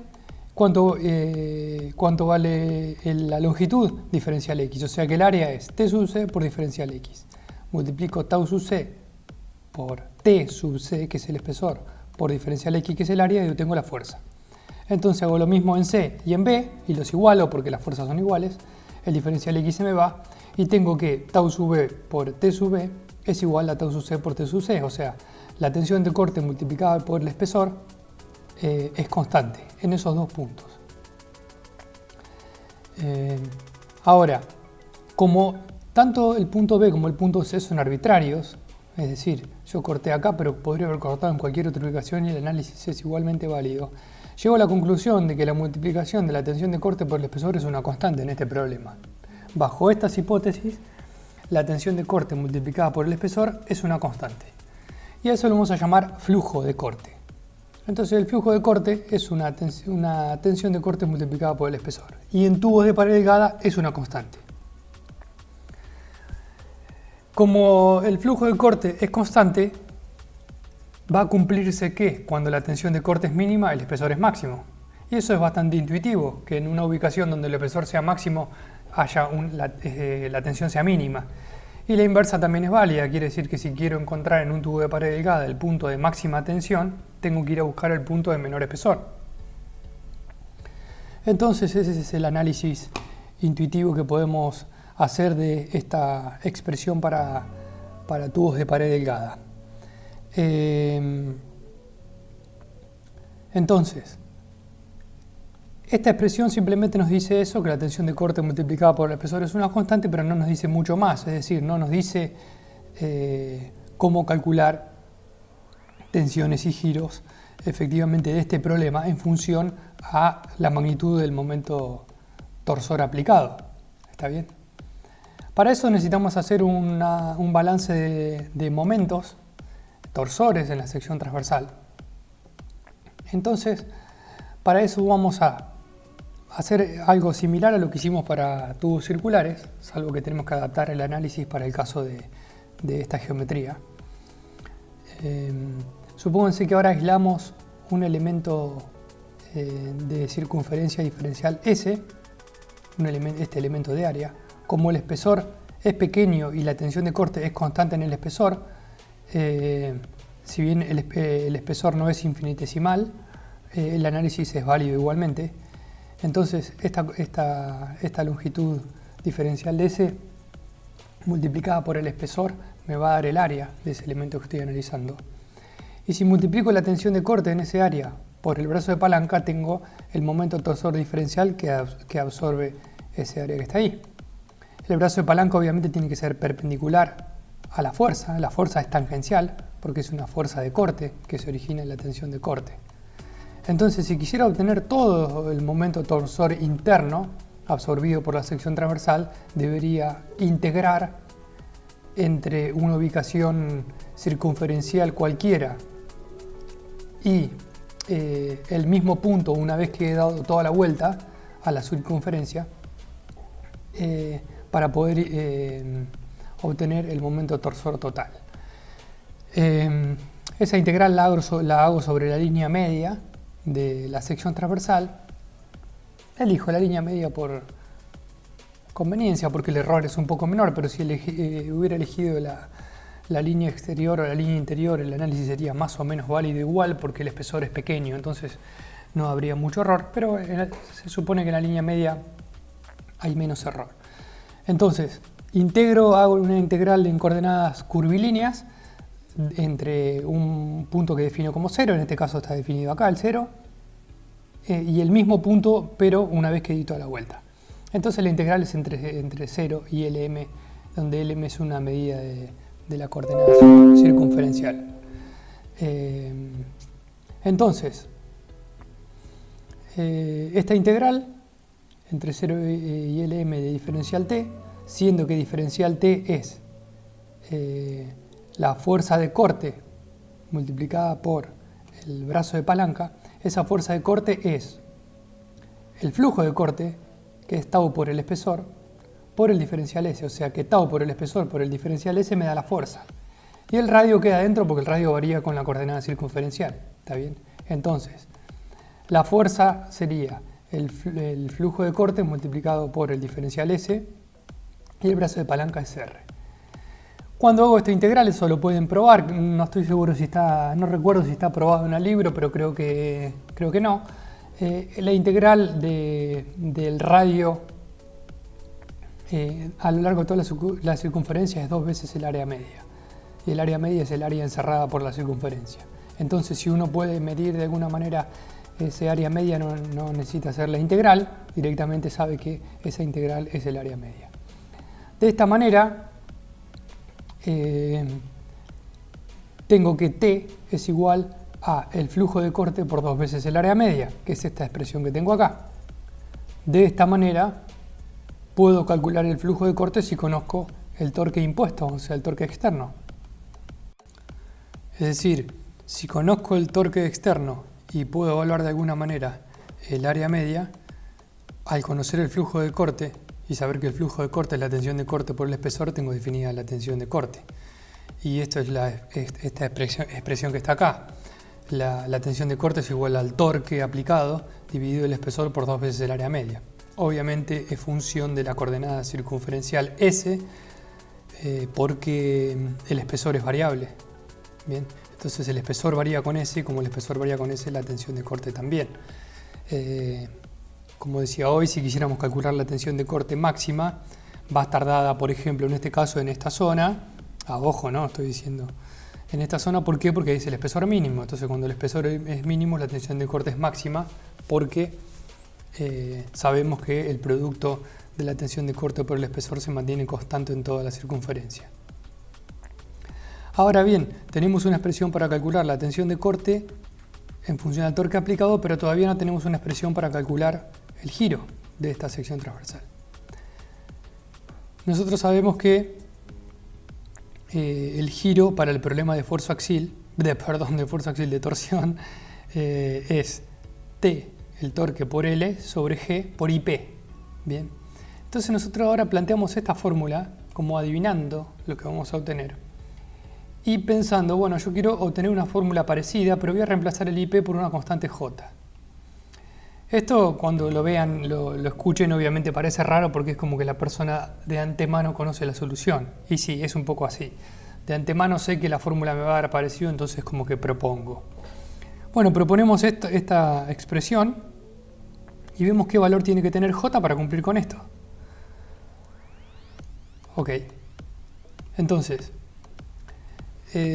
como les decía hoy cuando vimos energía de formación, lo que vamos a hacer es determinar esa constante J, la que vamos a llamar constante de torsión, analizando cuánto vale la energía de formación de este problema. Entonces, la energía de formación es un medio, la integral en el volumen de la tensión por la deformación. Hoy hice la deducción de manera un poco diferente, pero dije que eran equivalentes, entonces acá usamos esta expresión. La deformación de corte es tau sobre G. Entonces la integral en el volumen nos queda la integral triple en el espesor, en la coordenada circunferencial y en X de la tensión de corte al cuadrado dividido 2G. Entonces, acá hay que prestar atención a algo. Dijimos que la tensión de corte, o sea, el flujo de corte, era constante en toda la circunferencia. Ahora, si recuerdan cuando hicimos las hipótesis del problema de tubos de pared delgada, dijimos que la tensión de corte la íbamos a asumir como que era constante en el espesor y que eso era aproximadamente válido porque el espesor era pequeño. Entonces, si la tensión de corte es constante en el espesor, la integral en el espesor la puedo hacer, porque no hay nada que sea función del espesor. Obviamente la propiedad del material tampoco va a ser función del espesor. Entonces, esa integral la puedo hacer y la integral de diferencial t me da t. Por lo tanto, me queda el t y puedo ejecutar la integral en el t automáticamente. Entonces, ahora lo que tengo que hacer es proceder con la integración. Antes de proceder me conviene escribir o reescribir a esta expresión de la siguiente manera. Multiplico y divido por el espesor de tal manera que arriba me queda t cuadrado y abajo me queda t. Y al producto tau cuadrado por t cuadrado, que en realidad como tau por t es el flujo de corte, lo escribo como flujo de corte al cuadrado. Y de alguna manera reescribo la expresión de una manera un poco más beneficiosa. Como el flujo de corte es constante en toda la circunferencia, lo puedo sacar afuera de la integral en S. Y las propiedades de material también son constantes, por lo tanto lo puedo sacar afuera. El espesor no, porque el espesor sí puede variar con S. Por lo tanto, el flujo de corte al cuadrado dividido al 2G lo saco afuera de las dos integrales. Obviamente tampoco la sección transversal es función de X, por lo tanto esto lo puedo sacar afuera de la integral en X también.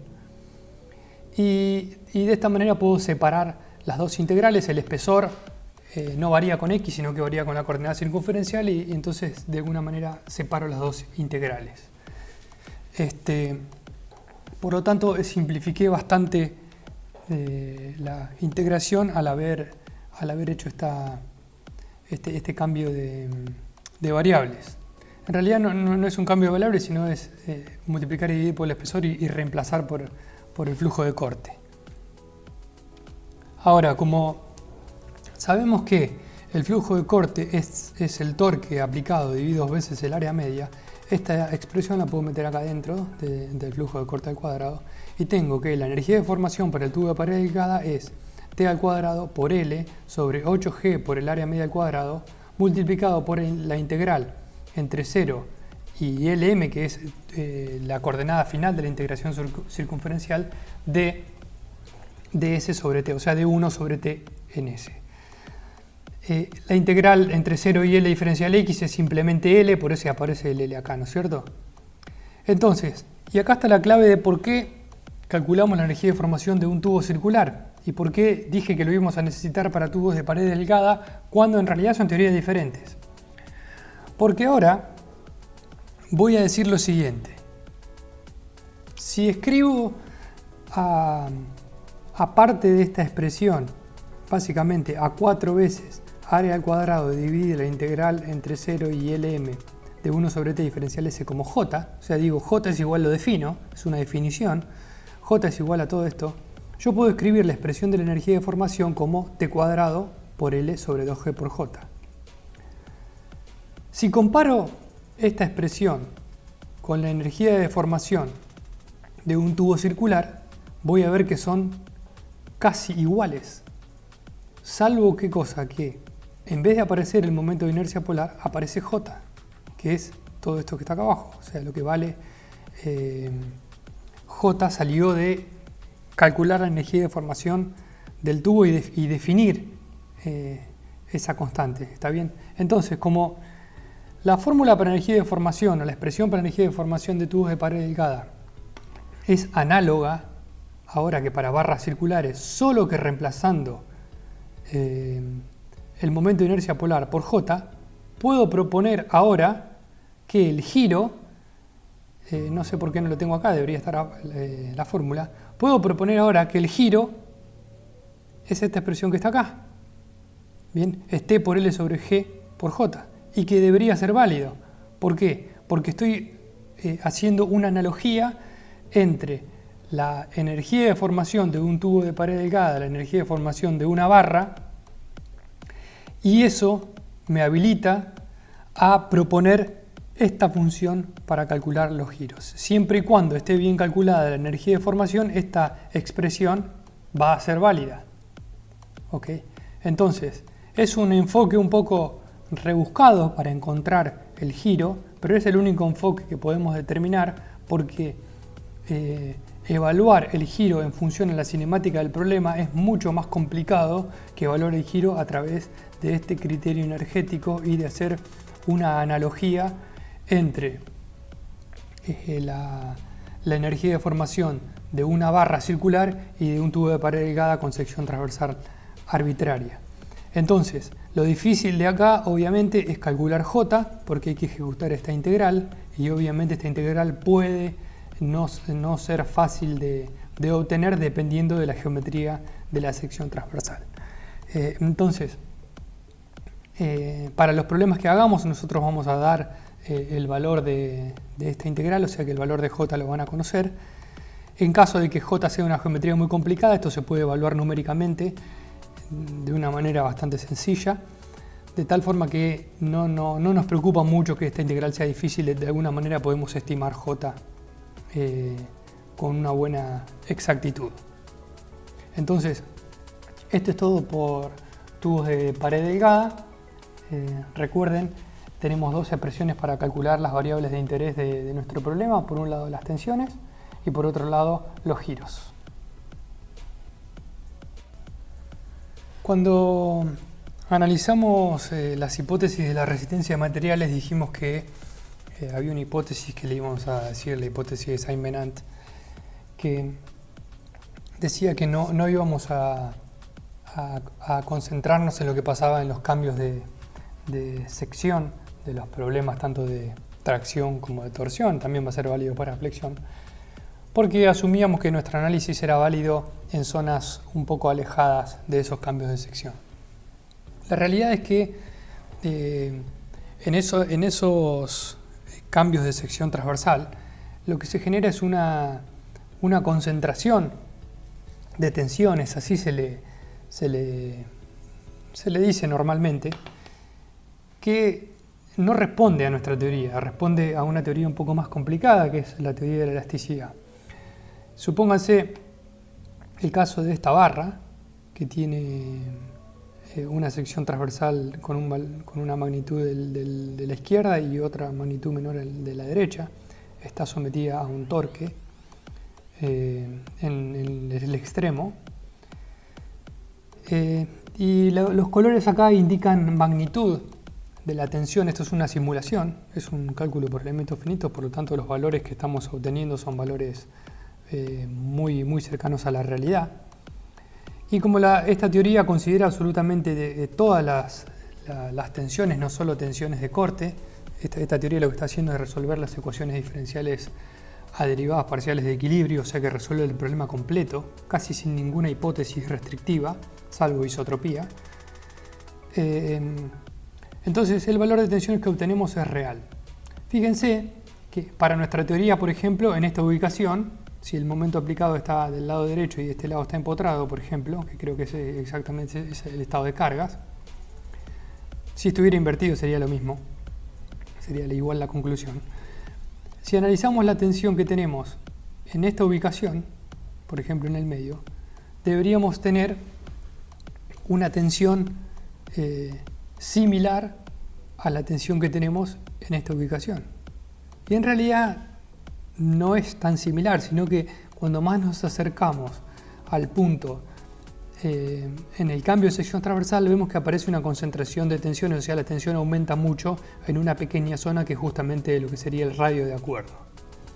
De la misma manera, como la carga está aplicada en el centro, es una carga puntual, digamos, un torque puntual aplicado en el centro de la barra, en estos puntos casi que no hay tensión. Quiere decir que como es para esta barra que estamos analizando, que es bastante corta, digamos, nuestra teoría de torsión, que está haciendo una predicción que dice que la tensión que tengo acá, acá y acá y acá van a ser iguales, no da muy bien. Tampoco, fíjense, que da muy bien en esta zona, porque es lógico que la concentración de tensiones en esta zona hace que la energía de deformación vaya a este punto y se libere en esta ubicación. Y eso es particular de esta geometría. La teoría nuestra sí da bastante bien cuando nos alejamos de esta zona, o sea que casi ya acá en esta zona, si uno mira tensión, por ejemplo, en este punto y en este punto, van a ser más o menos parecidas, ya el color nos indica eso, pero para eso nos tenemos que alejar de las zonas de cambio de sección y también de los puntos de aplicación de las cargas, si es que las cargas son puntuales. Entonces, esto es como para ilustrar un poco qué pasa con lo que sería lo que llamamos concentración de tensiones, es decir, la distribución de tensiones en puntos en los cuales hay un cambio de área. Es lógico que nosotros tengamos este error en nuestra teoría, porque nuestra teoría, tanto en torsión como en esfuerzo axial, se dedujo asumiendo sección transversal prismática y en algún momento impusimos que era igualmente válida para cuando la sección transversal cambiaba. Y eso no está del todo bien, digamos. No está del todo bien porque estamos violando las hipótesis de la sección transversal. Entonces eso funciona siempre y cuando nos alejemos de los puntos donde la sección transversal cambia. Ahora tenemos un recurso al cual podemos acudir si necesitamos calcular cuánto vale la tensión, la concentración de tensiones en los puntos de cambio de sección transversal. Y ese recurso está basado en un tratamiento empírico, es decir, está basado en tablas. Estas tablas salen de experimentos o de simulaciones. Entonces el problema es el siguiente: nosotros tenemos esta barra para la cual la sección transversal cambia. De un lado tenemos un diámetro de 1 y del otro lado tenemos un diámetro de 2. Supónganse que conocemos el radio de acuerdo entre las secciones transversales, ese radio es R. Si quisiéramos calcular cuánto vale la tensión máxima en este punto y tuviéramos información tabulada respecto de cómo van variando las tensiones máximas, obviamente, como decía recién, porque lo sacamos de una simulación, uno podría construir una tabla que diga, bueno, para determinada relación entre el radio de acuerdo y el diámetro 1, yo puedo entrar a la tabla y decir cuál es el número por el cual tengo que multiplicar a la tensión nominal que obtuve en el caso de torsión de la fórmula T por R sobre IP para obtener el valor real. No sé si me explico, lo vuelvo a repetir. Yo tengo una fórmula para calcular una tensión nominal que dice que la tensión de corte es T por R sobre IP. Y tengo una tabla que me dice cuál es el valor por el cual tengo que multiplicar a ese número que calculé recién, al que voy a llamar tau nominal, que es este, para determinada geometría. Geometría implica el radio de acuerdo y los radios de 1 y de 2. Bien, entonces, si tengo esa tabla, ¿cómo procedo al cálculo? Calculo para mi problema cuánto vale la tensión nominal, como T por R sobre IP. Entro a la tabla con las constantes geométricas de mi problema, busco el número K por el cual tengo que multiplicar a la tensión nominal y obtengo la tensión máxima. Acá hay varias curvas y cada una de esas curvas es para una relación entre D1 y D2. Quiere decir que con estas 3 o 4 curvas tengo cubiertas varias relaciones entre D1 y D2. Y obviamente como el eje X es la relación entre R y D1, tengo completamente definido el problema. ¿Se entiende? Entonces, supóngase que tengo un valor de D1, un valor de D2, los divido y entro a la curva para encontrar cuál es esa relación. Supóngase que esa relación es 2, me quedo con esta curva que está acá. Y supóngase ahora que la relación entre R, que es el radio de acuerdo, y D1 es 0,15, entonces vengo acá al 0,15, entro e intersecto la curva de D2 sobre D1 y digo que el valor de K es, por ejemplo, 1,2. Entonces calculo la tensión nominal como T por R sobre IP, multiplico por 1,2 y me va a dar la tensión máxima, que es la que debo tener con la simulación. Esta es una manera empírica de corregir al problema de torsión no uniforme para calcular las tensiones reales que hay en los puntos de concentración de tensiones. Funciona bastante bien porque es un método empírico, y los métodos empíricos están basados en experimentos, en este caso en general están basados en simulaciones, y la simulación da muy buenos resultados, o sea, da valores muy cercanos a la realidad. Y creo que tiene bastante utilidad el uso de este tipo de tablas en la práctica. Recién dije igual a la realidad y hay que definir qué es la realidad. Diría que si la realidad es el experimento, la simulación da mejor, en el sentido de que el experimento tiene en general errores de medición y muchas veces estas simulaciones dan mejores resultados sobre el problema idealizado que la medición. Entonces, esto obviamente si lo escucha alguien que sea experimentalista va a generar polémica, pero estaría bueno discutirlo. Tengo argumentos para defenderlo, así que es muy importante considerar que para estos problemas la simulación da muy buenos resultados. En el caso de que tenemos barras con sección transversal arbitraria, este caso es el caso de una simulación de una barra sometida a torsión y la barra tiene sección transversal cuadrada. Los vectores indican la dirección de giro, por lo tanto esto es una simulación también por elementos finitos. El vector indica la dirección de movimiento, por lo tanto vemos que es un problema de torsión. Y esta es la distribución de tensiones de corte en el problema de torsión de barras cuadradas. Los colores más tendiendo al violeta, el violeta es 0, indica el 0, y el rojo indica el máximo en esta gráfica. Y fíjense algo sumamente importante que va a apoyar a lo que decía al principio de la clase, que es de que no podemos olvidarnos de las hipótesis, porque si violamos las hipótesis podemos obtener, y aplicamos la teoría a casos que no son de barras circulares, podemos obtener un resultado que no tiene nada que ver con la realidad.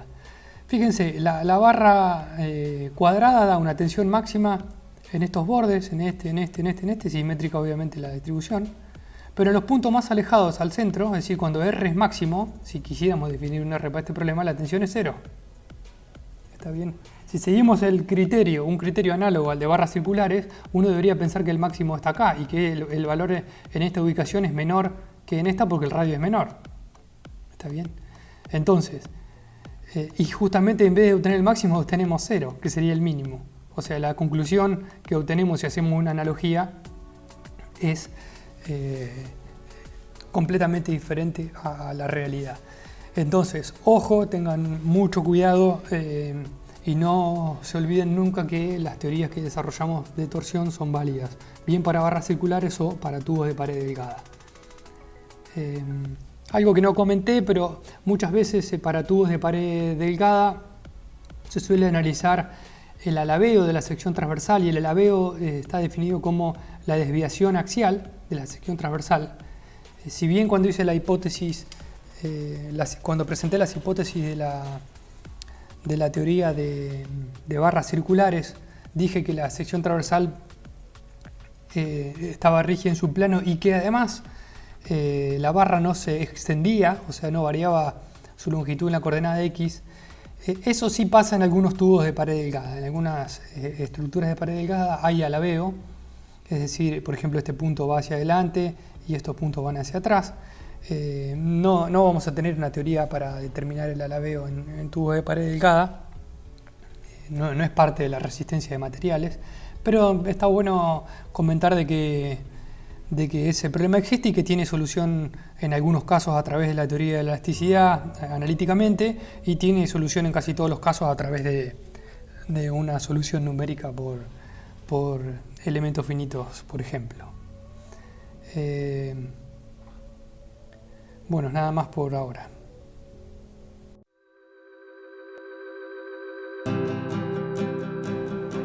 Bueno, esto es todo por hoy. Espero que les haya servido la clase, que les resulte sencillo estudiar el tema para el examen, y ya saben que cualquier consulta pueden hacerlas a través del correo electrónico o dejar los comentarios abajo del vídeo. Nos vemos la próxima.